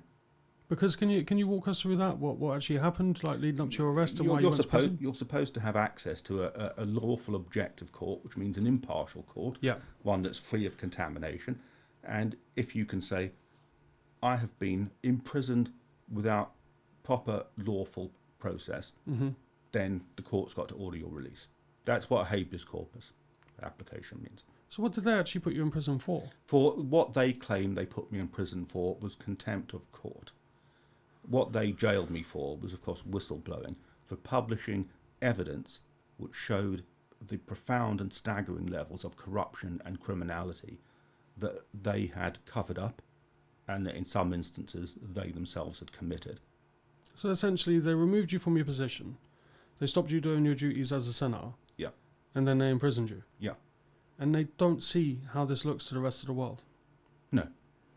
That's the insanity. That's the insane part to me. Because they can't be. They obviously are that dumb, but it's crazy to look at it from that angle, because you think at the moment Britain, and you see it every day on the news, there will be some kind of corruption and political oppression taking place in Russia. By Putin, he'll be a major Russian opposition activist has just been poisoned. Yeah, I've just seen that. Yeah. A lot of Russian opposition figures and activists get jailed. Yeah. But by the Russian mafia, by the Russian state. We're seeing the same kind of oppression of activists in Belarus at the moment, and the British state is always ready to condemn those kind of activities. Yet if we look at what's happened on Jersey, they've allowed and gone along with the oppression of opposition politicians, the oppression of actual ministers who are trying to carry out their proper duty under law, the illegal suspension of a police chief, the corrupt then use of a captured police force and a corrupted prosecution system, a politicised prosecution system and a politicised judiciary and a politicised police force to then silence an opposition politician, to put an opposition politician through a kind of set of Stalinistic show trials, and to silence an independent journalist and blogger, which was me. These are all the exact things that they condemn places like Russia for. And yet, here in Jersey, this is what the Crown, basically, the British authorities have allowed to be done to us in Jersey. Yeah, because they only seem to pull up human rights and things like that, of that nature when it benefits them. Oh, sure. I mean, what the Jersey system is not in any way compatible with the European Convention on Human Rights. No. No, not even faintly. No. And like you say, it'd be rare for anyone, before yourself or even after, to get any sort of justice, especially when it's anything to do with the state. Mm-hmm. And it's not even complicated. I mean, you are guaranteed, all people are guaranteed a proper objective hearing before an impartial court of law for any like civil or criminal matter that you might be accused of. Does the Jersey system meet that test? Not even faintly. No. Because, and you will hear this excuse trotted out by defenders of the Jersey Mafia and the Jersey mafiosi themselves, that, well, you know, if you think you've been treated wrongly or your human rights have been abused in the Jersey court, you can always appeal. You can always appeal that up. You can go through the Judicial Committee of the Privy Council, and then if you still feel your rights have been abused, you can go to the European Court of Human Rights, ultimately. Now, all of that is obvious nonsense. That means there's a vast ramparts of procedure and expense and before you get anywhere, insurmountable. But and in most cases, most applications that are made to the European Court of Human Rights never succeed in getting that far. And what you have to have in order to guarantee that people are getting access to justice is that the court of first instance, the very first court, has to be objective and impartial. Yeah. Because if it isn't, then your chance of overturning what are corrupt and biased processes by that court of first instance are non-existent. Because the European Court on Human Rights, even if you actually got a case as far as that, it will not and does not re-examine the facts and the evidence and things like the procedures that were adopted and whether proper disclosures were made and things of that nature that took place in the court of first instance, back in the relevant jurisdictions. All they look at are very high level, questions of principle and so on. So if you don't have a court of first instance, and if, like me, you go through the court of first instance and the judges are corrupt, they are personally conflicted, that you have witnesses like the former Data Protection Commissioner, the former Data Protection Commissioner, Emma Martins, who clearly committed evidenced unambiguous perjury in the case, as did other witnesses. When people like the Attorney General himself, the then Attorney General William Balash, who I issued a summons against to come as a witness in the abusive process hearing, he actually got to hear from his friend, the judicial greffier, that I had issued a summons to have William Balash summoned as a witness so I could question him in court. And William Balash just told him, "Oh, don't bother issuing the summons." So he didn't. I mean, that's not how any no credible court works. Act like that. Works in that way. And also, lots of the key evidence. Now, even anyone vaguely familiar with how the law and the criminal law works will know that the failure to disclose evidence, so by the police or the prosecutors, the failure to disclose evidence to the accused, to the defence case, is fatal. If any failure to disclose evidence, that's it. The case is struck out. Be thrown out. It's over, or any conviction is overturned. We now know that there was loads of relevant evidence that simply wasn't disclosed to me. When they were prosecuting me under supposedly for breaking the data protection law, they just didn't disclose evidence. So you must know people who are in obviously who are familiar with the law, especially international law and British law. What do they say about this sort of stuff? The people I speak with in other jurisdictions. Yeah. And less so in Britain, because this corruption extends very, very deeply into the City of London corporation. I mean, it's another interesting fact that in spite of me trying about 20 different law firms over the years, to this day, so far as I'm aware, I am the only human being in every Council of Europe signatory state. So that includes even places like Putin's Russia. Right. Those are the Council of Europe. That's not the same as the EU. It's a different organisation. And the Council of Europe is responsible for things like the European Convention on Human Rights. So far as I'm aware, I am the only human being amongst all those hundreds and hundreds and hundreds of millions of people who has never been able to obtain legal representation to this day. Really? Yep. How come? What was the... Because there's some kind of like, whatever the legal profession's equivalent of a kind of omerta, or D-notice or whatever, is clearly the word has gone out that I should not be represented. So if you got done for something tomorrow, whatever that might be, just say a parking ticket, you wouldn't be able to be represented? Oh, they'd probably offer me But if it's anything to do with whistleblowing or anything... that's right. When they first conducted this massed illegal police state raid on me and arrested me, then they were going to, and they said they were charging me. I said, right, I want a lawyer. And I couldn't afford to pay for a lawyer, obviously, so I wanted a legal aid lawyer. That's all right. And they tried to fit me up with a lawyer who had no knowledge or experience of media law, no knowledge or experience of human rights law, and much like all legal aid lawyers in Jersey, would be expected to do this for nothing. Yeah. So they wouldn't be properly resourced. You wouldn't be dealing with equality or an equal playing field, no. equality of resources or anything I've had enough of them from legal aid. And I only later found this out, the lawyer they were trying to fit me up with was from the profoundly conflicted law firm, the Auger Group, who were also the legal representatives of one of the really serious criminals I was trying to expose. So I thought that you're allowed to not necessarily pick your lawyer, but if you find out there's a conflict of interest, you're allowed to get another one. Is that not the case? They shouldn't have even been offering me. No, yeah. So I wasn't aware of the conflict of interest then, but I knew about the fact that this lawyer had no relevant experience and was not going to be paid. Yeah. So I said, I'm sorry, I'm not accepting that. I want what are my human rights. We are guaranteed in a level playing field, equality of arms, and in order to have a fair trial, an effective trial, I need a lawyer that specialises in these areas of law, which are media law and human rights law. And they said, no, you can have this lawyer. There you go. You can employ her. She can represent you, or that's it. You won't have anybody. So I ended up with nobody.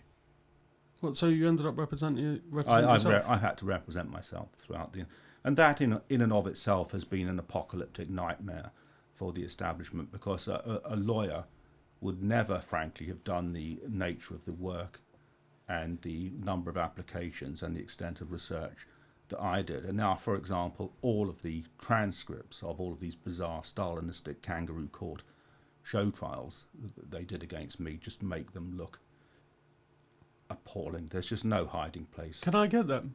The transcripts? Sure, yeah. There's no reason why they shouldn't be publicly available. Oh, right, because I remember watching a thing where the judge said to you that something like, you won't turn my courtroom into your circus or some shit like that because you're bringing up everything. And basically exposing them for what they are. Sure. Yeah, and then I remember reading that thinking, but again, for citizens, like for people in Jersey, we knew exactly what was going on. We knew the moment you stood up and said anything, about survivors, or the fact that you were with them, or the fact that you were looking for any sort of accountability, we knew straight away, watching you on TV, what was going to happen. And so it wasn't a surprise to us. I just think what it would be for looking at, from people from the mainland, or like from Europe, they must have been sitting there going, "What the fuck is going on?"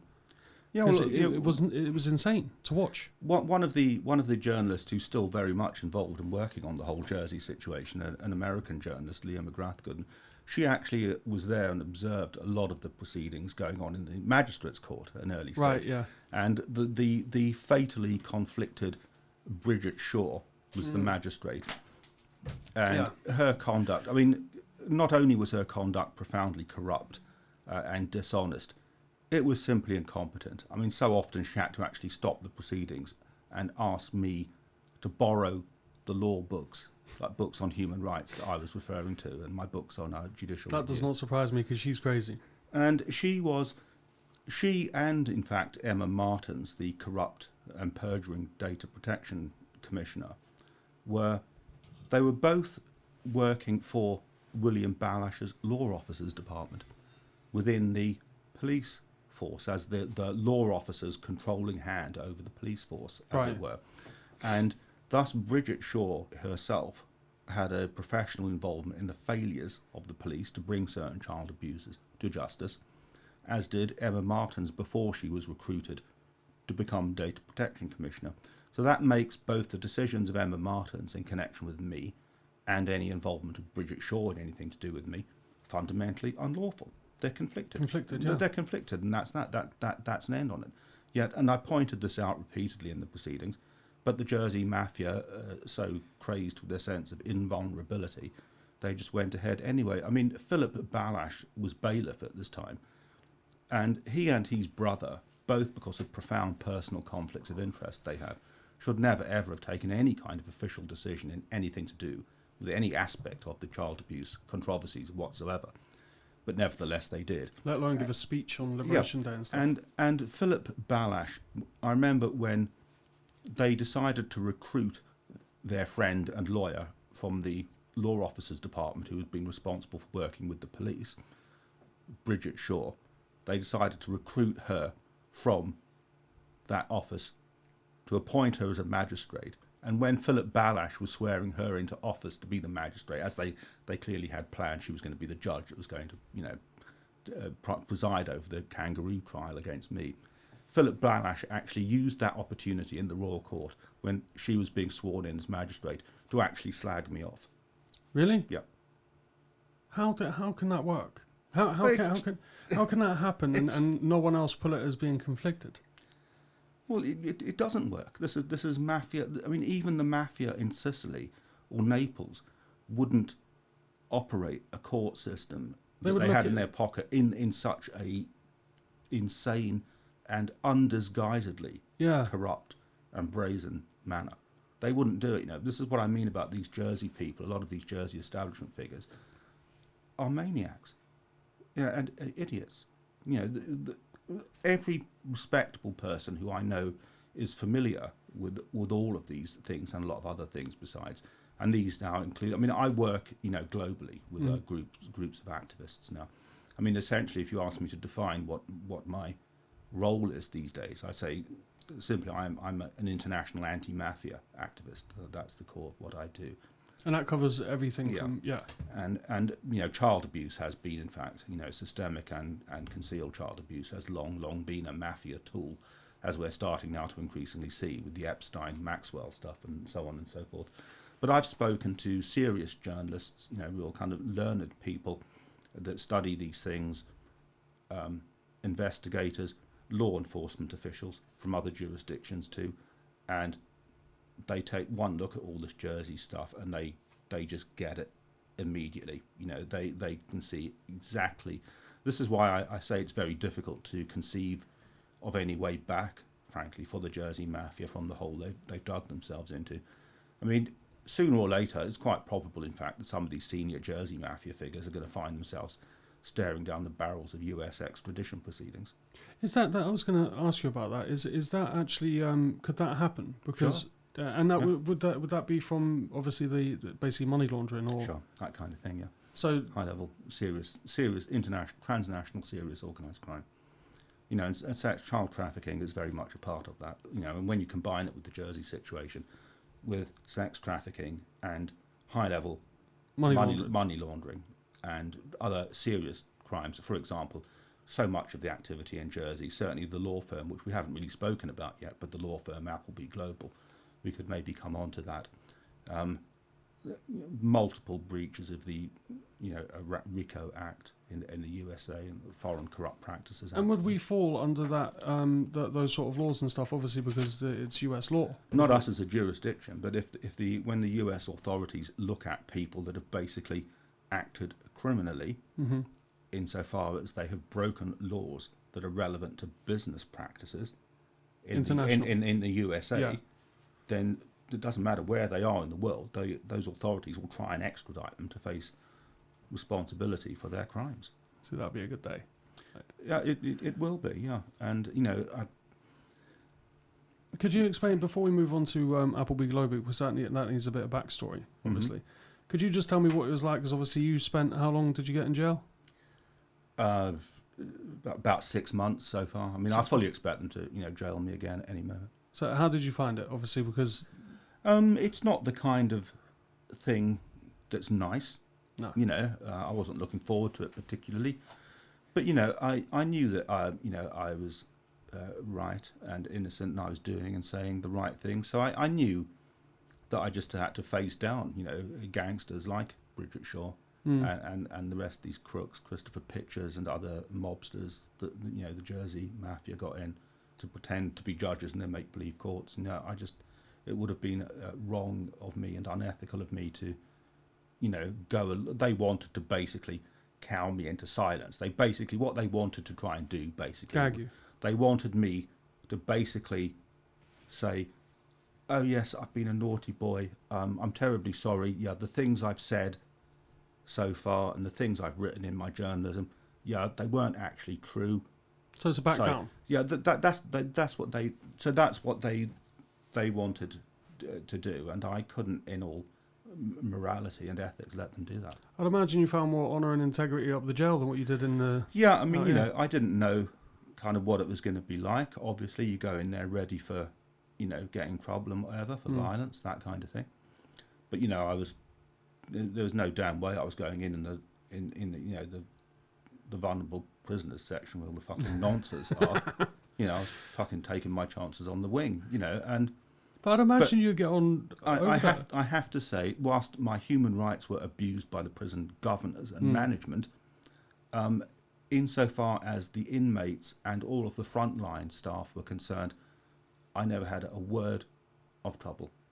I can't imagine you would, because you used to cover them. On the contrary, everybody, the frontline staff and all of the inmates, were absolutely friendly and supportive of me. I'd imagine they would be, because if I was in jail, I've only been in jail for a short time. I think you've done double the amount of time in jail as me, other than Leshen, obviously, that was 3 years. But if someone like you came up there, straight away you'd have to be a friend, because obviously you're the only person that I've ever known that's ever actually gone all out to actually expose this sort of stuff, and you still are.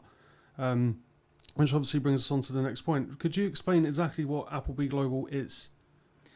Appleby Global is a transnational law firm that has divisions in a number of jurisdictions around the world. I think like Malta, another tax haven, the City of London, America, various places. And you can look at their website to get an idea of what they do. They provide high-level, international legal advice to high net worth clients, to corporations, to billionaires, all of the, basically, all the big money transnational criminal activity. So, and there are a lot of entities like this in the City of London, and also have branches in Jersey. And we can talk about another similar organisation, perhaps even a worse one, a little bit later on. But Appleby Global is one of these kind of law firms. And to touch back upon something we spoke about earlier, basically, if you're a really powerful law firm in a place like Jersey, where the lawyers, the mafia syndicate, local lawyers, control the prosecution system and the policing and the judiciary, if you've got a presence in Jersey as a Jersey-based law firm, you can guarantee to your big money transnational clients that if they do their business with you here in Jersey, you can guarantee them that they're never going to have any problems with the law. So that extra safe. So Appleby Global brought themselves into Jersey in about 1998, 1999, and they got into Jersey by purchasing a local law firm, Balash Lebes. Right. Which is the traditional law firm of the Balash family, of people like Philip Balash and William Balash, and indeed at that time, circa 1998, 1999, William Balash had not yet been made into Attorney General by his brother, the bailiff Philip Balash. Rather, he was still at that point the senior partner of the law firm Balash Lebes when they were negotiating to sell Balash Lebes to Appleby Global. Around about that time, they successfully sold Balash Lebes to Appleby Global. So Balash Lebes then became Appleby Global in Jersey. But one of the things that ties back to the child abuse cover-ups is the fact that, as we know, as we've already discussed, legal aid for poor people, for powerless people, for victims in Jersey is useless, completely non-existent. Because the Blanche Pierre child abuse cover-up had taken place in 1990, when Philip Balash was the then Attorney General, and thus the crimes were corruptly concealed by him. The police didn't get to know about it at that time because Philip Balash didn't report it to the police, and want it investigated for prosecution. So the police didn't know about the Blanche Pierre child abuse cover-up scandal then. They didn't know about Jane and Alan Maguire and their psychopathic abuse of the children in that place. The police only found out about the Blanche Pierre cover-up by accident in 2008, when one of the survivors, and I can mention her name because she voluntarily went public. She spoke, in fact, to BBC Panorama in 2008. Daniela Jarman, one of the survivors, she was upset one night, suffering, and she wrote an abusive note to the Maguires on half a rock and threw it through the window where they were then living. And the Maguires, like the psychopaths they were, took the note straight to the police and said they knew you'd thrown this and they wanted this person prosecuted. Right. The police went and arrested Daniela and asked her what all this was about, and she told them the whole story. And police then went and spoke to some of the other kids too, and they found out that this was a monstrous, despicable episode of multi-victim child abuse cover-up. So to cut a long story short, the police correctly went around and arrested the Maguires, right, and tried to charge them and prosecute them, and then with great reluctance, a few very minor charges were brought against the Maguires. And this was about 1998, sorry, this was 1998. And those charges began to work their way through the magistrates' court, but they got corruptly sabotaged. Alan Maguire pretended falsely to have terminal bladder cancer or something like that, right, and only have 6 months to live. The prosecution system didn't seek any independent medical evidence or verification of this, and basically, because it was going to be crushingly embarrassing to the system and to the states, and indeed it would have raised all kinds of... had they been charged and prosecuted fully, it would have been the end of the career of Philip Balash. Because had they been convicted, people would have rightly been scandalised and would have turned around and said, why the bloody hell has this taken 8 years? Why wasn't this stopped earlier? Yeah. And why in 1990, when the prosecution system in Jersey knew about this corruption, weren't these two prosecuted then? So they had to sabotage the 1998 prosecution in order to save not only Philip Balash, but the whole reputation of the Crown Office. Because it was him and his wife, wasn't it? Alan and Jane Maguire were committing the abuse, yeah. And it was covered up for years, yeah, much of the late 1980s. Yeah. And so sure enough, in 1998, the then Attorney General, Michael Burt, by this stage, utterly corruptly, dishonestly, stood up in the Royal Court and just made a short statement to the effect that these charges in the Magistrates' Court against Jane and Alan Maguire were being dropped by the Crown because there was insufficient evidence against them. And that was that. The Maguires were let off.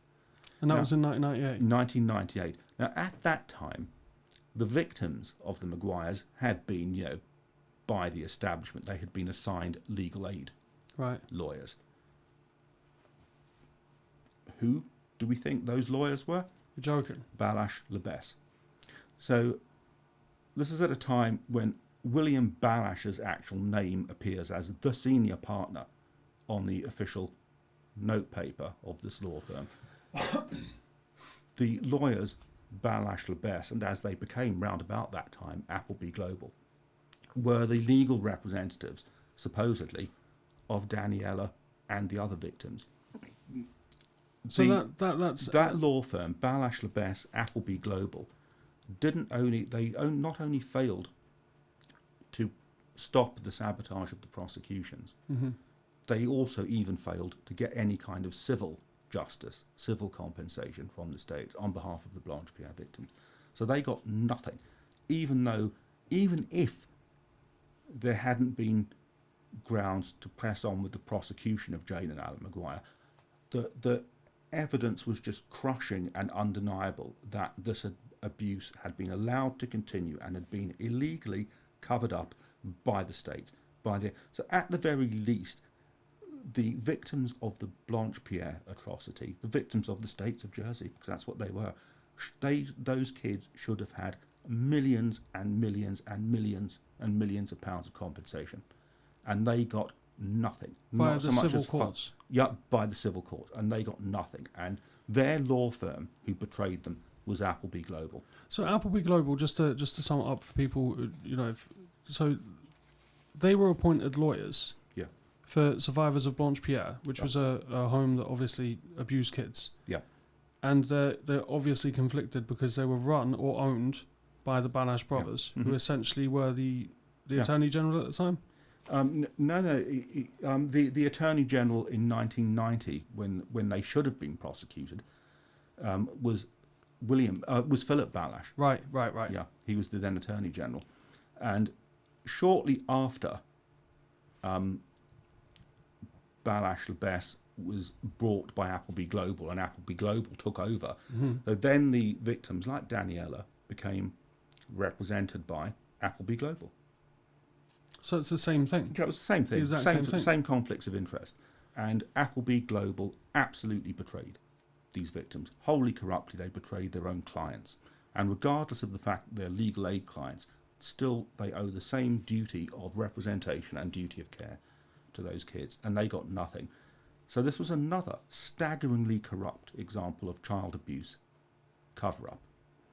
Now, of course, this only got reawakened again later by me in 2007, by which stage, in the course of 2007, I had really discovered all the details of this cover-up, not having been aware of it in the past. Mm-hmm. And again then, the fatally conflicted William Balash was the person who was deciding to obstruct me and refuse the request of the police to extradite Jane and Alan Maguire from France to have them prosecuted. Yeah, I remember this. For the abuse they had committed. And this is just staggeringly illegal. This is just naked corruption. I think it was the BBC or someone. I can't remember which news agency went over to actually see them in France. Yeah, BBC Panorama. That was it. Tracked them down and doorstepped them. Yeah. And the only reason the BBC got involved in early 2008 into looking into all of this stuff, or from late 2007 actually, was because I contacted them and worked through. I had to go completely over the heads of the BBC on Jersey because they were part of the cover-up. Yeah, I know. Yeah. And I had to work with the BBC at a national level to get any kind of meaningful scrutiny on these issues. But the point about Appleby Global is we've established their absolutely terminal conflict of interest, their fatal conflict of interests in the child abuse cover-ups. When Appleby Global, a big transnational syndicate, when they brought Balash Lebes, they knew perfectly well they weren't merely buying a local Jersey law firm and a presence. Yeah, in obviously. Jersey.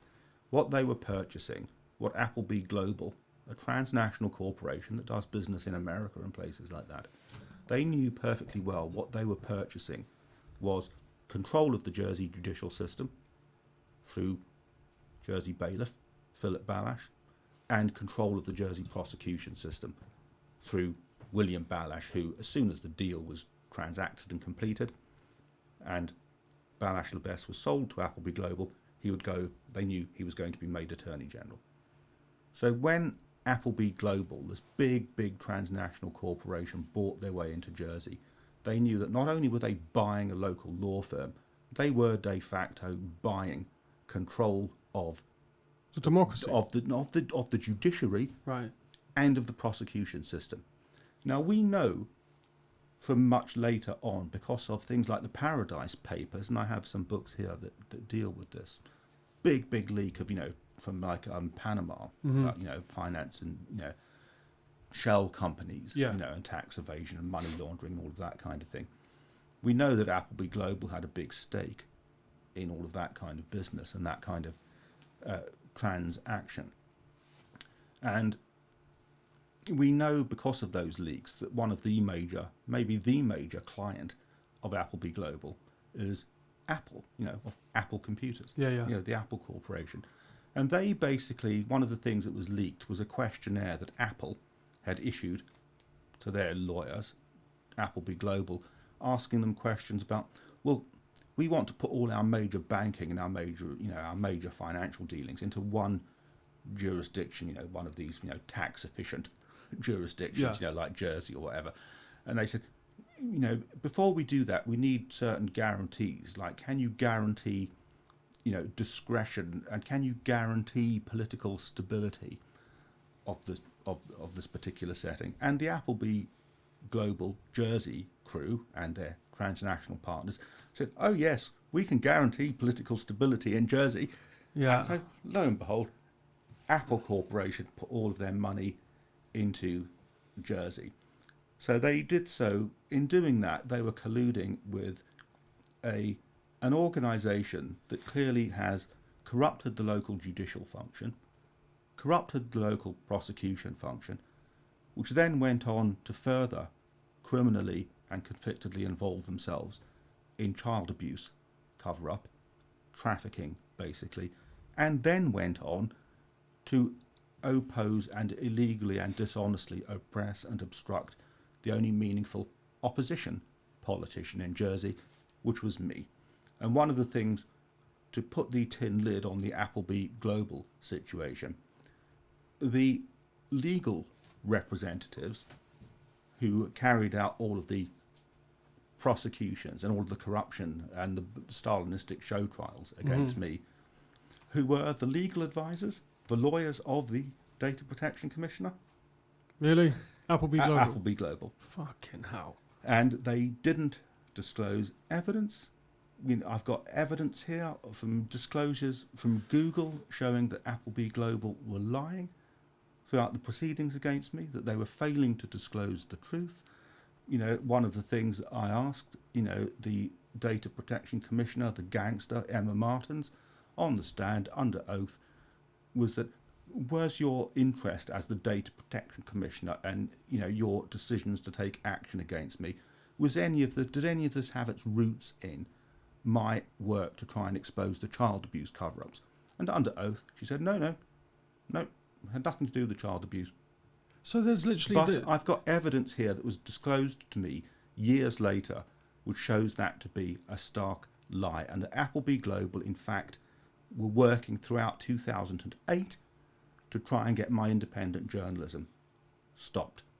And this was not disclosed to me. Now, if Jersey had like anything approaching like a respectable court of law, I would be able to go back now to the court of law and say, look, this evidence wasn't disclosed. Yeah. Look, this shows that the Data Protection Commissioner and other witnesses committed undisguised perjury. Yeah. And any respectable court would say, my God, absolutely, the charges against you, the convictions against you have been struck out, they're being overturned, you're innocent, and we're going to suggest that the police should investigate this kind of crime. But I can't do that, because I know this will just get thrown out, because people like the current bailiff, Tim Lecoq, would be the person who chose the judges to hear the case, and he's a crook himself who's involved in the corrupt cover-up of child abuse on Jersey. Because what you just said there about Apple, the company Apple, not Appleby Global, it seems like when they, can you guarantee us, that there's not going to be a revolution overnight that you can do, and our discretion and all that stuff. So like, there's literally trillions to keep the status quo. Sure. Exactly how it is. Yeah. So no wonder they fuck us over every day. Yeah, I haven't had so much as £5 of public money to spend on my defence, defending myself throughout any of this. And even the fake public inquiry effectively, constructively stopped me from being a witness by refusing to give me legal representation. Because you're actually entitled to that, aren't you, to be a professional witness? Yeah. Yeah. Well, not just professional, it's just any witness. Any witness, yeah. It just seems like it's sewed up, so tight. This is worse than a banana republic. I mean, at least in most banana republics or places like Russia or mafia regions like Sicily, when the local mobs are doing this kind of business, for their syndicate allies, they're at least moderately competent, and they try to make it look faintly plausible. The Jersey establishment are so staggeringly corrupt that they haven't even done that. This is open, undisguised corruption.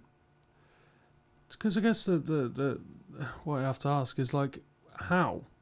I mean, obviously you've brushed over the fact that we obviously need a constitution, both here and in Britain. That'd help. But how can anyone make change? Do you think there's anyone now who has the balls and the integrity to try and, even in our assembly, in our state's members, do you think anyone's got the balls to try and change any of this? The question is, are they aware of this? The virtually probably, if there are any states members properly aware of the true gravity of this, and that they are members of a legislature in a failed mob state, there might be 2 or 3, but they'll be the crooks. Most of the states members don't know about this stuff. They don't understand it. They don't get the gravity of the Jersey situation. And if you ask them as individuals, most of them, I suspect, are not actually crooks, but most of them will not be terribly switched on. And all of the kind of stuff we've discussed today will be completely over their heads. And if you said to them, if you just went and spoke to them and said, you're a member of our parliament, do you believe in opposing corruption? Mm-hmm. Do you believe in basic human rights? Do you believe in proper protections for vulnerable children? Do you believe in protecting the environment? They'd all say, yes, yeah. But then if you then said to them, if you then took them to one side and said, well, actually, if you actually did try and do that properly in the States, there's a chance the mob will come after you and do what they did to Syvret and Graham Power, or maybe even worse. If you rock the boat in this way, then you would probably find them less enthusiastic to do the right thing. And this was one of the absolute core strategic objectives of the way that the Jersey Mafia operated. One of their objectives was they decided they had to flip the script totally. They had to make me the bad guy and Graham Power the bad guy, so they could, crush us to make them look like the good guys, as opposed to being the collection of child abusing and child abuse concealing, scum, unethical scum that they are. And one of their reasons, one of their core strategic objectives to do that, and again, this fits into the Mafia template perfectly, was fear, intimidation. They had to make an example of somebody. And just like a mob might put a bullet through somebody's head and just leave the body out in the street, they might do it in broad daylight or whatever. Things are not quite that unsubtle yet in Jersey, but it could frankly get that way. They had to make an example of the police chief and the senior opposition figure, the senior senator. So basically, anyone. This was a clear, big warning sign in neon lights to anyone thinking of doing the right thing or rocking the boat in Jersey. See, this is what we can do to the most powerful people amongst you. So if you little people, if you want to go up against us, this is what we can do to a police chief. This is what we can do to the leading opposition politician. If you think you're going to spoil things for us, look, this is what we'll do to you. But do they not understand the fact that everyone can see exactly what they did? I mean, we've only been talking for a couple of hours, but even just going over this, from what you've been saying, nothing sits right.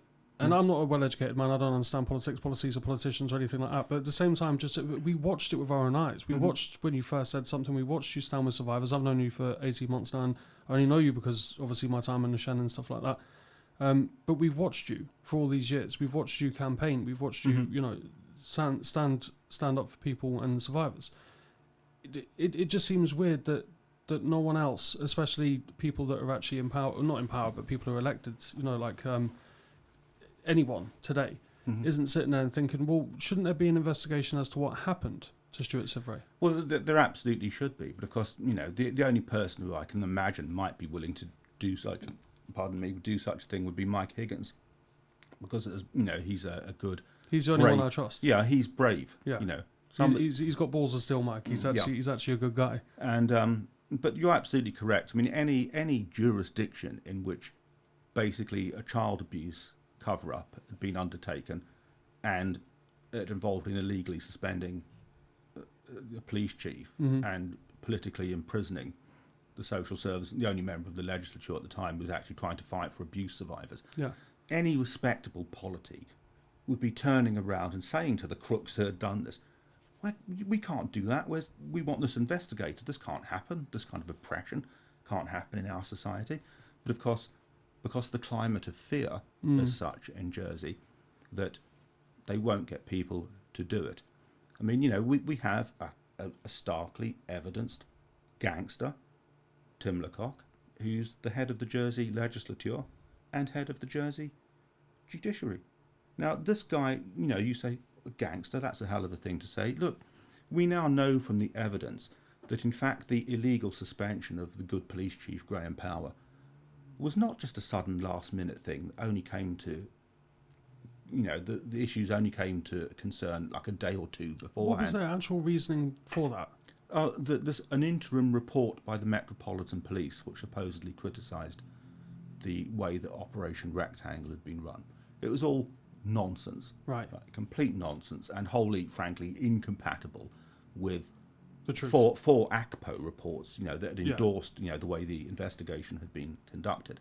But the point is that, as we now know, Andrew Lewis, the then head of the Home Affairs Department, the politician, Deputy Andrew Lewis, lied to the States Assembly in November 2008 when saying that, the suspension of the police chief was a sudden thing that's only come to light in the last couple of days, so I had no choice other than to undertake this emergency suspension. We now know, in fact, and indeed some of the evidence for this came out in front of the Committee of Inquiry, that in fact Lewis and his legal advisors had known and been plotting and engineering this for weeks beforehand. For weeks beforehand. And the person who was the legal advisor guiding the hand of the then Home Affairs Minister, the useful idiot Andrew Lewis, was the then Solicitor General Tim Lecoq. And that goes back to what I was saying before about dead man's shoes, how they only get to be Crown officers once they're made man. Yeah. So at the time when I was actually there as senator in the Jersey legislature, trying to hold the Home Affairs Minister to account for this extraordinary and grotesquely improper, unconstitutional, mafia-style removal of the police chief, and I was asking questions to the Home Affairs Minister, Andrew Lewis. He was lying to me, lying repeatedly to the Jersey legislature, and sat behind him in the legislature at that time, helping him and guiding him through this litany of lies, was the then Solicitor General, Tim Lecoq. So you've got in a man, Tim Lecoq, basically represents a profoundly conflicted law firm, another one, like Appleby Global, only this is a different law firm, conflicted for different reasons, the Ogier Group. He sat there and he let Jersey's legislature be lied to by a man who was simply being a mouthpiece of a criminal, of a mafia operation to illegally remove the police chief. And this guy, Tim Lecoq, who let the Jersey Parliament, who let the Jersey public be lied to, has now gone on to be Attorney General, Deputy Bailiff, and now Bailiff. Now he walks into either the Royal Court or the States Chamber, our legislature, wearing his silly red cloak with the ushers carrying the mace before him like he was some kind of respectable figure. The guy is simply a mobster. This is just a mobster. This is a guy who took part in the illegal suspension of a police chief, who knew it was a long-term plot and a conspiracy because he had been legally advising on it for weeks beforehand, and he sat there and he let the Jersey legislature be lied to in November 2008. And this guy is now head of the Jersey legislature and head of the Jersey judiciary. And the guy's just a gangster. It's that obvious. See, because this is literally like a spider's web. It just goes on through.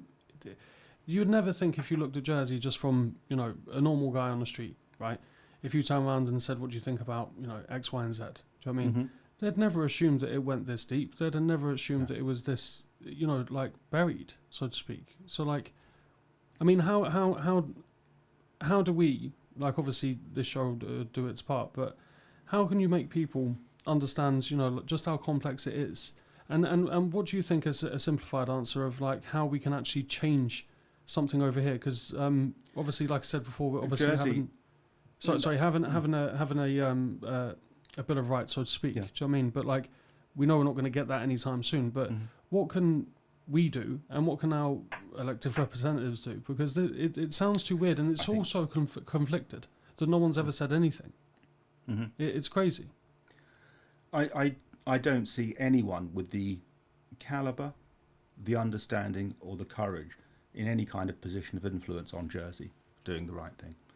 Nor, frankly, do I see, because clearly a lot of the people that have helped and assisted the Jersey Mafia in all these cover-ups at a high level in London, including senior UK judiciary members. We're looking at not only judicial corruption in Jersey, this also involves, in an evidenced sense, judicial corruption in London as well. And we're dealing with people that are now basically made men and women. You know, we're dealing with senior figures now in positions of authority and influence in the UK, in London, who, if the Jersey Mafia had its fox shot, if its corruption got properly exposed and properly dealt with, then clearly a lot of the senior figures in London who have helped the Jersey Mafia, their criminality too suddenly becomes exposed. We were speaking earlier about the possibility of, you know, the USA as a jurisdiction looking at this kind of corruption. Well, you know, to do the kind of things like, for example, take public money from governments, other public authorities, for purposes that are corrupt.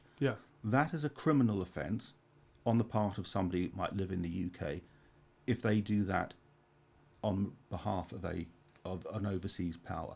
So, for example, you know, the woman who chaired Jersey's fake, corrupt child abuse public inquiry. She's committed serious criminal offences against the UK Bribery Act. Effectively, she's taken huge quantities of taxpayers' money off of Jersey, you know, a foreign jurisdiction, for undertaking corrupt acts and to help local corruption be shielded here on Jersey. And a number of other figures in the UK fall into that same category. They've clearly committed criminal breaches of UK legislation. These kind of laws that are designed to stop transnational crime, you know, in order to do that effectively, they don't just stop at the border of the UK, just like, you know, America's anti-corruption laws don't stop at the border of the USA. They have to be able to look at inchoate criminal acts and be able to reach into that international domain, as it were. So we're looking at so much embarrassing corruption on the part of the London authorities, up to and including the Crown, quite frankly, that it's very, very difficult, frankly, to see anyone in London coming to rescue the Jersey So do you reckon it's going to be a sinking ship when it does come around? Well, I think probably things have got a kind of momentum now that are unstoppable, even if they murder me and I am subject, you know, to serious, evidenced, credible death threats on a routine basis. We are fighting an anti-mafia war here, and it would be, no one could be surprised if I suddenly had an accident or got killed or something of that nature. You know, I have evidenced, you know, serious death threats made against me by, you know, dangerous people. But I think even if they eliminated me now, I think things have gone too far, and events have got too much momentum now for Jersey, basically, because of all of the extraordinary nature of the things we've discussed so far, through their own fault, that's entirely of their own doing, because of psychopaths like the Balash brothers, Jersey has thrown its discretion and its invisibility, it's taken off and thrown it into the fire. The Jersey, one of the huge strengths and assets of the mafias, the mafia syndicates of places like Jersey, is invisibility. Really, really successful mafias all aspire to that condition of invisibility. Yeah, they're not even seen. The smart mafias, it's not like The Godfather where they're running around shooting each other. It's not like The Sopranos. No. That's not how the real big, serious, powerful mafia... You'd never even know they committed a crime. You just don't know they've committed a crime. You don't know they're even there. And that was always one of the great assets of the Jersey mob, was discretion.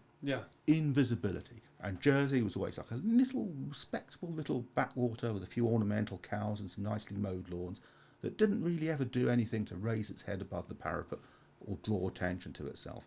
The instant they let psychopaths like Philip and William Balash into the Jersey system, they might as well have thrown a can of petrol over their best assets, their invisibility, and put a match to it.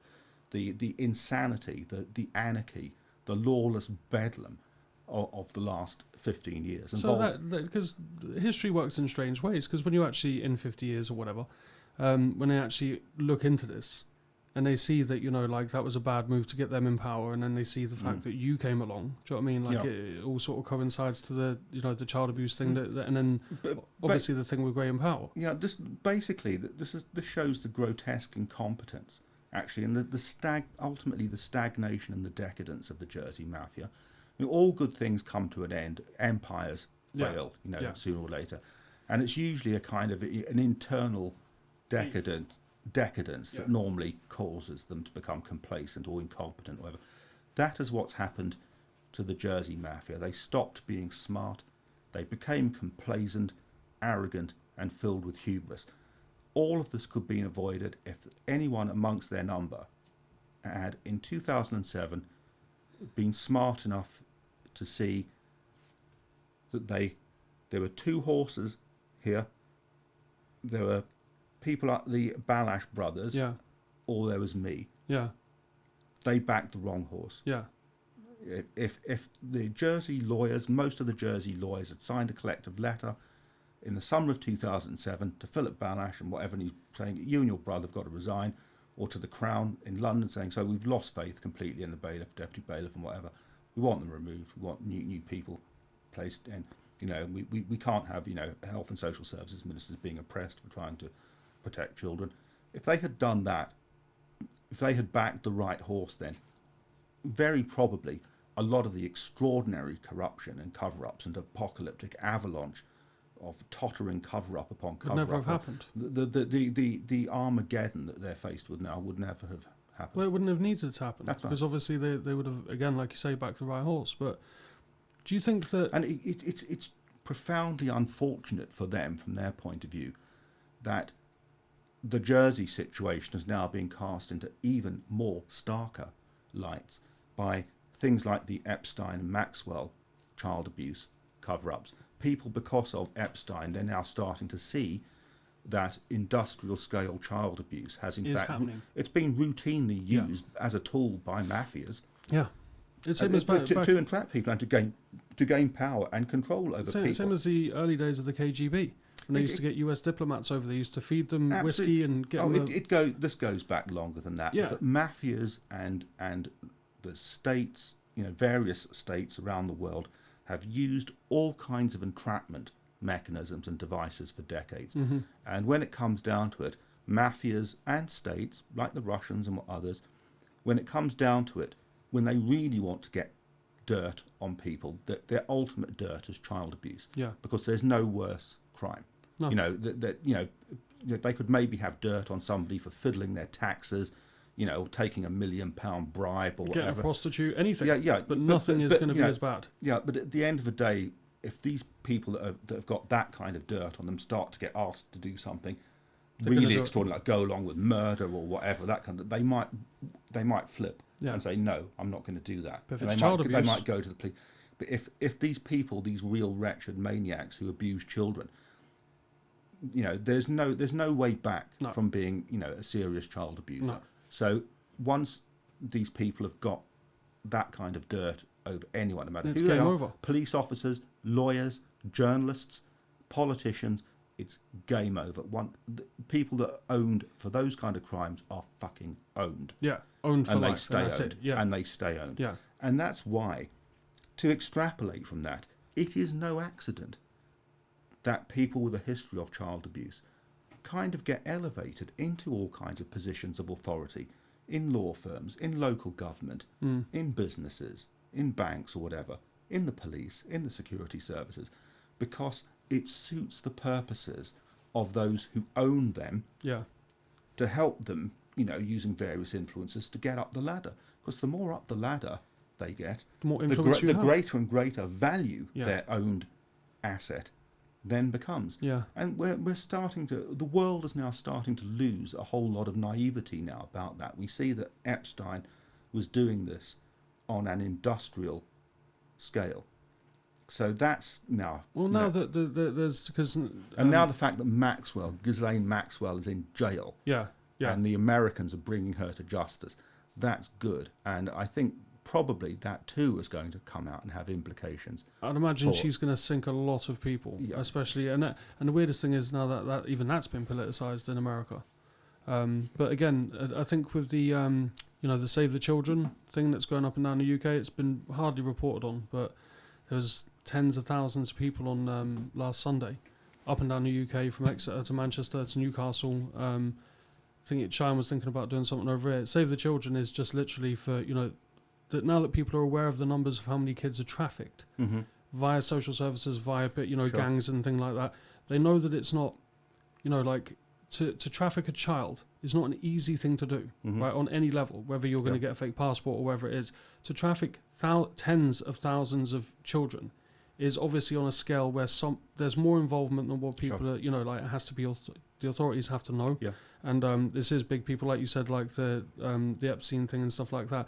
So now people are, the blinkers have been taken off a little bit. Do you know what I mean? Like people like us have sort of known about this for a while, but now everyone knows. When you look at the involvement of Epstein and Ghislaine Maxwell with a member of the royal family, who looks very much to have been a child abuser himself, you see the sheer reach of these kind of mafia operations and their ability to entrap people. And in state, And certainly I think also another thing that Jersey's closely involved with, and indeed people like Prince Andrew and others, there's been a tremendous amount of arms dealing, big arms deals and whatever, done through Jersey as well over the years. And that too is, I think, one of the things that's going to emerge in the coming years. I mean, I know more about these things, not necessarily to some, profound extent, but I have a better understanding of some of these things than is it necessarily in the public domain at the moment because of some of the people internationally I speak with and I work with. And there's a lot of very, very serious things coming down the tracks for places like Jersey. I mean, I'm just reading this book at the moment called Dark Towers by David Enright, and it's about Deutsche Bank, Donald Trump, and the Epic Trail of Destruction. And we read exactly about things like big money finance here and the absolute corruption of an entity like Deutsche Bank and its involvement, frankly, with Russian state mobster money and their funding and supporting of Trump. This kind of stuff is coming out now. Here's another very good book which I recommend if you really want to understand what places like Jersey are. This is by Oliver Bullough. It's called Moneyland. Right. And he uses this phrase Moneyland as a simple terminology to describe all of the world's offshore centres. They're best understood just as one weird, strange little jurisdiction called Moneyland, where, unlike you and me and the vast majority of ordinary population of the planet, the world's rich and elite can do all their affairs and their financial arrangements and their legal arrangements and everything in this strange little parallel universe called Moneyland. Yeah. And that's what places like Jersey are. And another very good book, which again has a very, very close bearing upon events in Jersey. And this is a fantastic book called Catch and Kill by Ronan Farrow.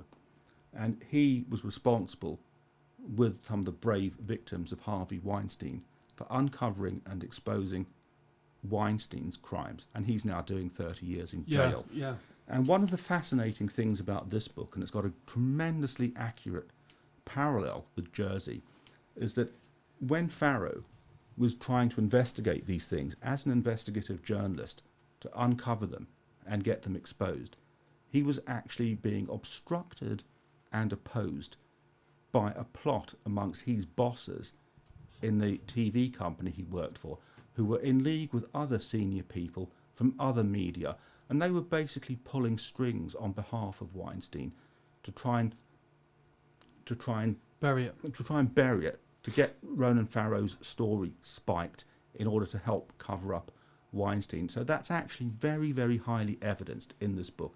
An actual plot by the mainstream media to sabotage stories so as to cover up high-level sexual offenders.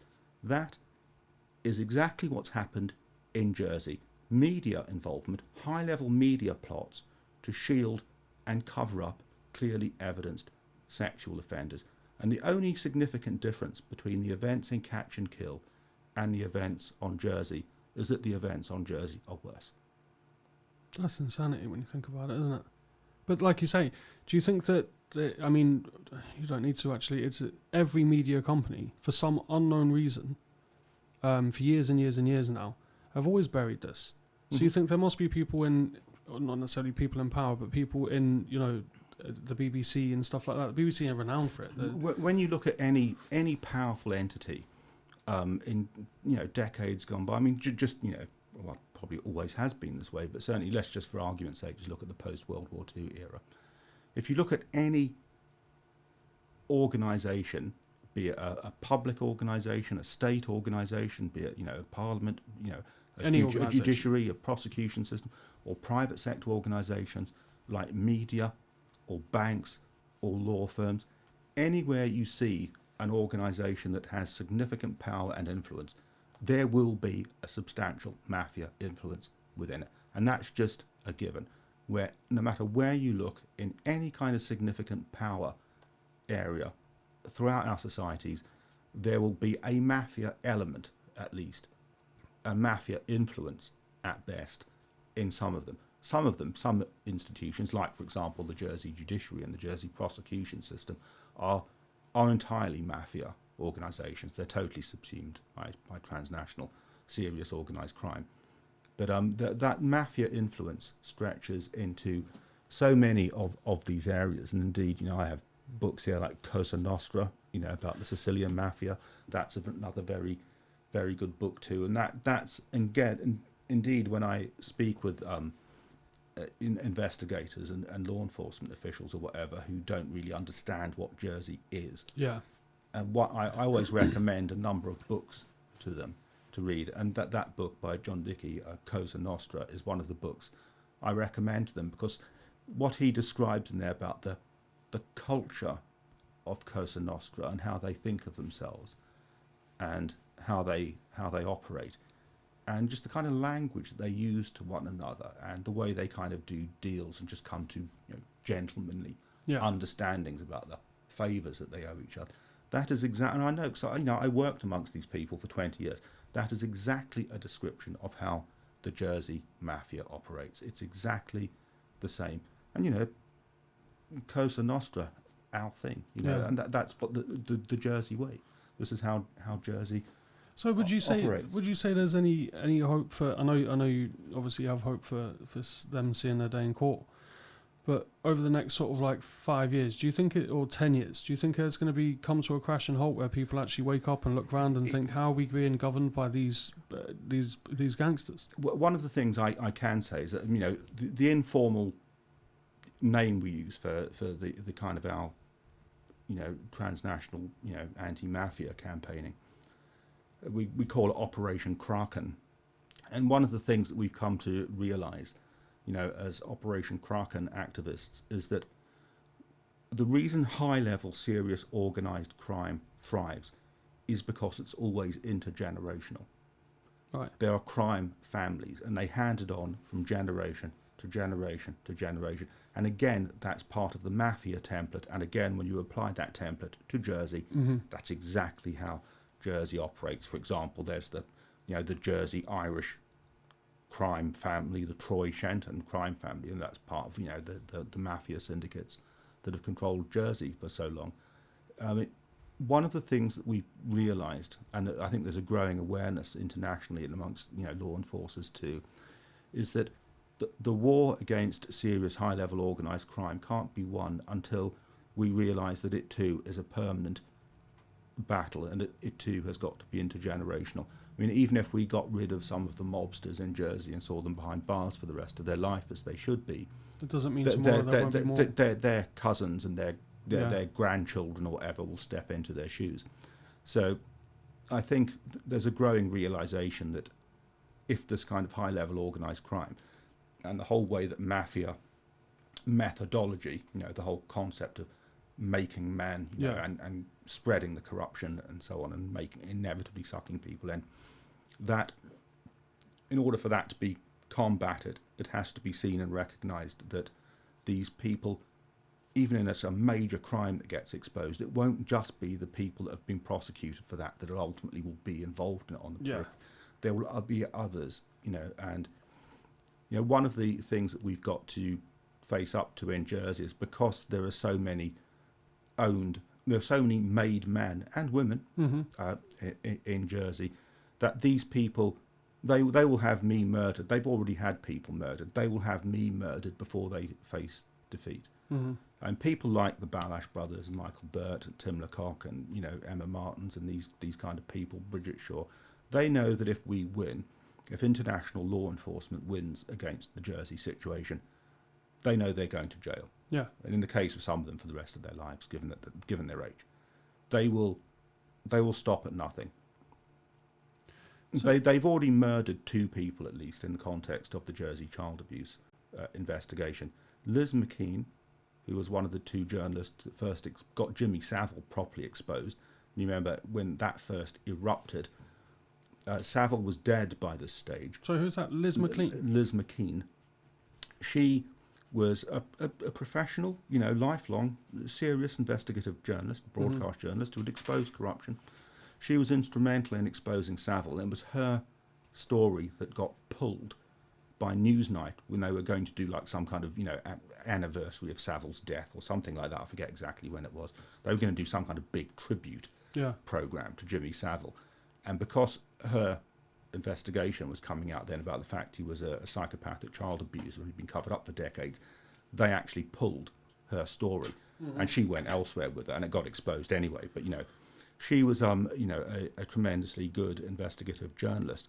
I and quite a number of the other activists I work with, we were kind of puzzled at first to then see her become employed as the PR spokesperson for the Jersey public inquiry, when we knew, and it was clearly obvious, that the Jersey public inquiry was going to be fake. Yeah. What we now know is, in fact, she hadn't gone over to the other side.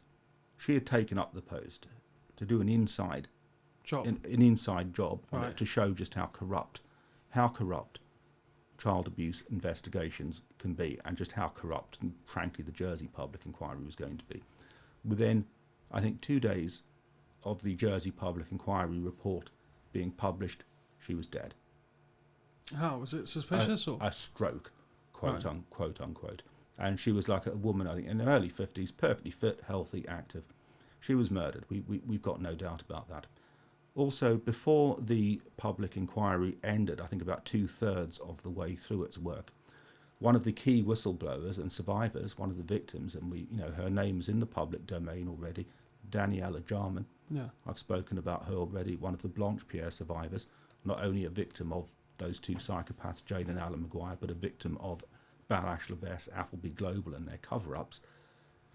About 2/3 of the way through the investigation, through the public inquiry, she had given evidence to it by this stage, but I know Danny, and I know well, that when their report came out, and it was going to be crap, as it is, complete crap, full of lies and omissions, it's a staggeringly corrupt document, she was going to go to the media and absolutely condemn it, and condemn them over things like their constructive exclusion of me, who was going to be the key witness on behalf of the abuse victims and so on. They knew that Daniela was a huge problem to them because she was already a public face, having already been interviewed by Panorama about the child abuse investigation. So one night she went out to socialise at the Radisson Blue Waterfront Hotel, went back to her flat. Next morning she was dead. She was found dead in her flat. Now, we know why they did that. We know what their motivations were. We know the problem that Daniela represented to the mob. We know the methodology they used. Frankly, we know who they got to do it. So do you actually think that it will be have you taken any sort of precautions, not precautions, but have you left anything to, if in case you were bumped off, then what would you do? In a sense, well, have you left anything for anyone? Have you left, would you say that... everything I know and every bit of evidence I've got is multiple sources. copied and Yeah. in other jurisdictions. So even if they eliminate me, they can't eliminate The work. the work. Yeah. Yeah. So again, do you see any way out of this? Obviously, no one wants you to die, and that'll be the worst case scenario. Do you see any way out of this over the next sort of 10 years where people do wake up and do focus? Because like you said before, I think it's really important to go back to that, is when you said to not look at it just through the lenses of just, child abuse and cover-ups and stuff like that. You have to look at the whole thing in its entirety. Sure. And when you do, like you've explained to me today, when you do, you kind of look at it as it's all corrupted. Every last bit of it all has to come down, and you have to start afresh. And hopefully with that, you get your own Bill of Rights, your own sort of constitution. That'd be, a start. But obviously exposing it is the first step. Like people have to listen, have to look into this themselves. But do you see over the next sort of 5 years, 10 years, any sort of real change? It's kind of hard to say. So entrenched are these mafia syndicates, especially in countries like Britain. As I said earlier, Britain has a huge mafia problem. They will clearly do all they can to resist the truth and resist clearing it up. I mean, the stakes are immense.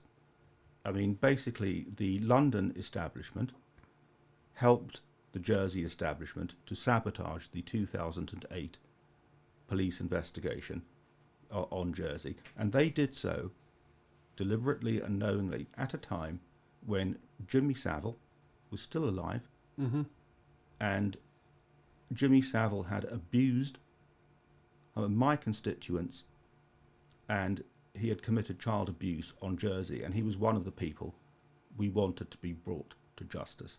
Yeah. And the powers that be in London helped the Jersey Mafia to sabotage the one and only police investigation, the 2008 Jersey investigation, which could still have brought the then still living Jimmy Savile to justice. And the Jersey Mafia were helped to do that by UK authorities like the Home Office and the UK Justice Department. Now, the stakes in all of this are immense, and it's worth explaining. You can see how this is one of the what we call darkness visible. This is one of when I spoke earlier about how the Jersey Mafia and frankly the London Mafia have blown their cover over this. One of the things that's just like startlingly obvious to international investigators is how there has been this weird and frankly terrified and determination by the authorities in Jersey and the authorities in London to make sure that both of the areas of investigation never touch. The Jersey investigation has not looked in any way, shape or form at the corrupt involvement of the UK authorities in helping the Jersey establishment. And vice versa. And that is because both ICSA, which is the UK version of the Child Abuse Public Inquiry, which is still unfolding, it too is a corrupt, politicised entity. It's been run by the City of London Mafia, essentially. ICSA has refused, and the then Home Secretary Theresa May and others have said absolutely ICSA will not look at any of the abuse cover-ups on Jersey. Just as the Jersey investigation have decided they're not going to look at the role of any of the UK authorities. So one hand washes the other. But that artificial, that fake firewall between the two jurisdictions just screams out loud to international investigators. Something's wrong. Yeah, they see that panic, that fear, that terror of, maybe the Home Office and the UK Justice Department being held to account for corruptly helping cover up the then still living Jimmy Savile by helping the Jersey mob sabotage the Jersey Child Abuse Fest. They're just terrified at the implications of that. And you can see from that kind of thing just how big the stakes are.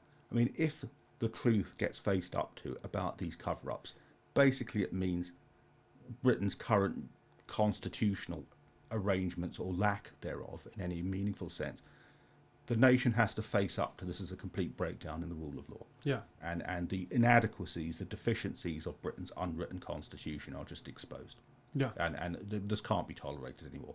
And we've got to grow up as a nation state and start having an effective, proper functioning constitution that's going to stop this kind of mafia activity. But of course, the stakes are so great that the mafias are terrified of this kind of exposure. They're terrified of that kind of that kind of reckoning. Again, And I think if there is to be any kind of heroic riding to the rescue over the horizon, I doubt, frankly, that even Britain is constitutionally capable of it. But I hope that ultimately the rule of law, as prevails under the United States Constitution, will ultimately be the thing that's going to really rip the covers of all of this, because so much of this international child trafficking, sex trafficking, corruption, bribery, blackmail, big money laundering, high-level financial crime, the use of tax havens to enable all kinds of corrupt, sleazy activity, all of this kind of stuff, the USA authorities have really got their teeth into now, and a few other nations too. And Jersey, the Jersey wave, the Jersey mob, frankly, are standing now under that stark glare. And as much as they hate me, and in response to this program going out, they'll, the predictable trolls in the local media, whatever, they'll say, Syvret's a lying bastard, whatever, etc., all the predictable stuff. Actually, none of that matters. What my opinion is about these things and my views on this are irrelevancy. I'm not, these days, I'm not the person that the Jersey mob need to worry about or need to be scared of, and they need to realise that there's some now big, powerful organisations looking at them very, very closely, and that's nobody's damn fault but their own, frankly. Like you said before, when they got flustered and they got rattled, they showed their hand, and that's going to be the end of them. Yeah, I mean, one of the crucial things to, I think, understand about what is so wrong with Jersey and public authority here is people are often think, oh, this is really complex. I don't understand this. You'd have to be a lawyer. You'd have to have a good understanding of the law or of, counter-espionage work or, anti-corruption activity to understand all of this kind of stuff.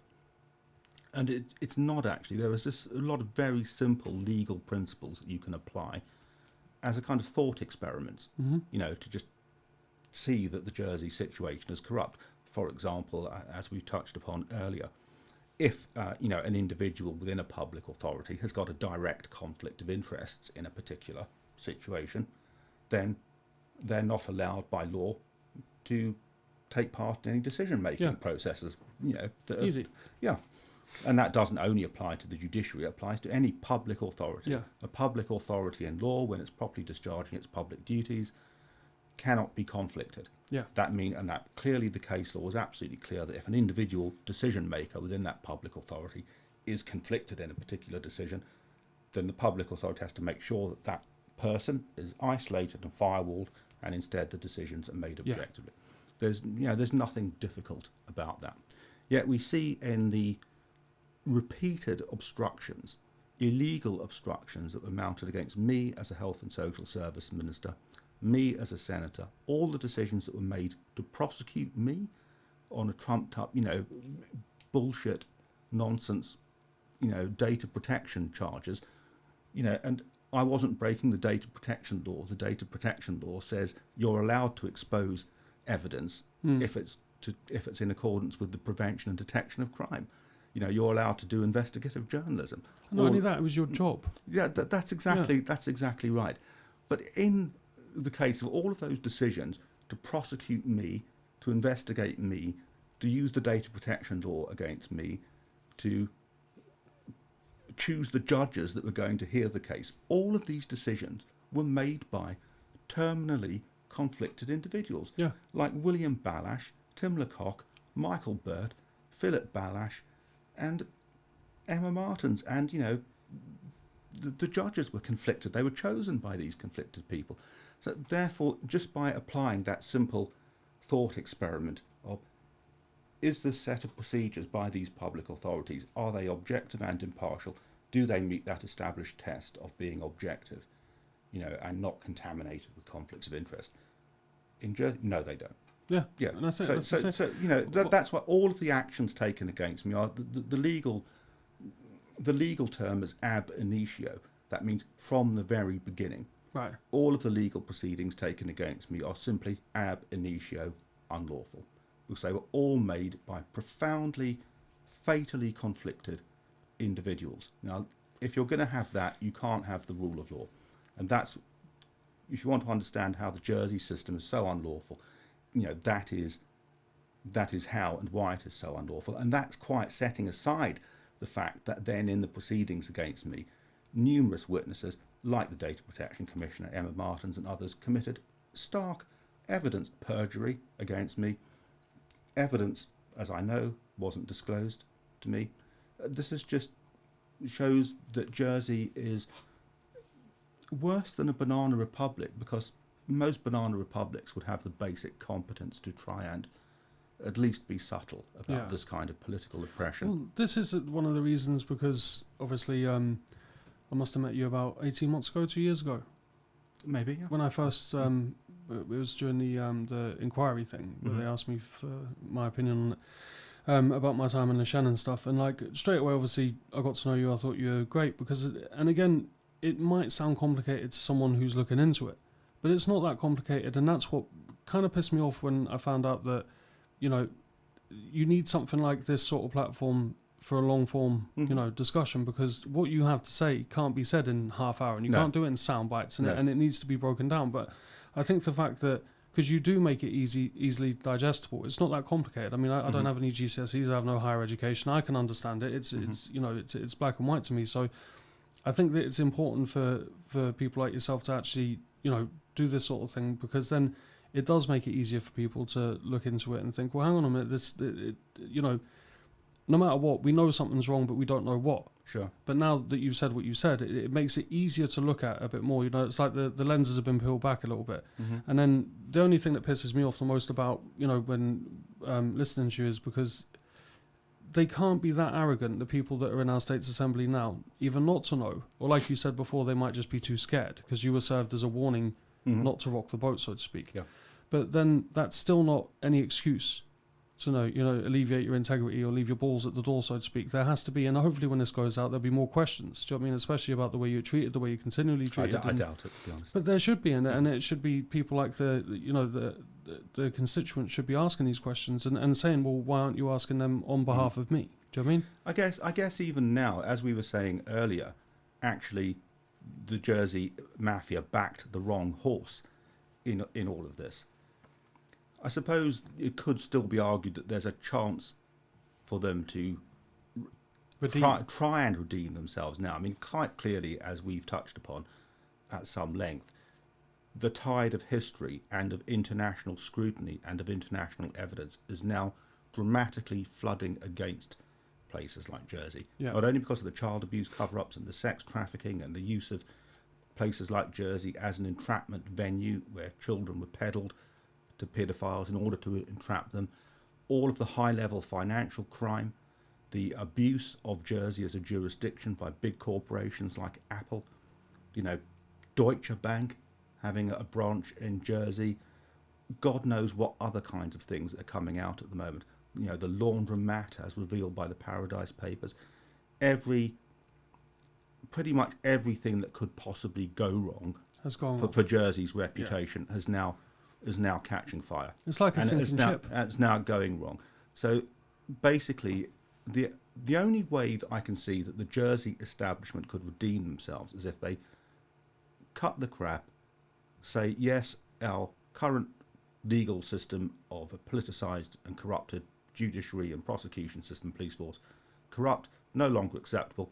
We're going to have that changed immediately, and we're going to put in place a proper functioning law enforcement system, policing function, prosecution system and judiciary that at least is, in theory, objectively capable of investigating, charging and prosecuting and jailing people like the Balash brothers and Michael Burt and Tim Lecoq. So at the moment, actually having the willingness to do that. Or even it's more basic than that. Even just having in place a policing, prosecution and judicial system that is capable of being mobilised in an objective way that isn't contaminated already by these people and their friends and family. At the moment, Jersey just doesn't even have that system. So we don't even... I mean, it's all well and good these individuals claiming to be innocent of their many crimes, and their friends and supporters claiming that they're innocent and saying, well, they deserve, everyone's innocent until proven guilty. Yes, but at the moment the problem is Jersey doesn't have anything approaching a system that's objectively even capable of investigating them, bringing charges against them, and trying them. Yeah. And there's no willingness to do that either. And the way I see the future of Jersey is that the Jersey mob, the Jersey establishment, either wake up to that reality, and they've got to basically put in place a system that's capable of, prosecuting and jailing these maniacs that have brought anarchy down upon the island over the last 15 and more years, or they can go down with them. With the ship, they will let the Bamash brothers and the rest of these mobsters take the whole ship down with them. I hope to see that day. Anyway.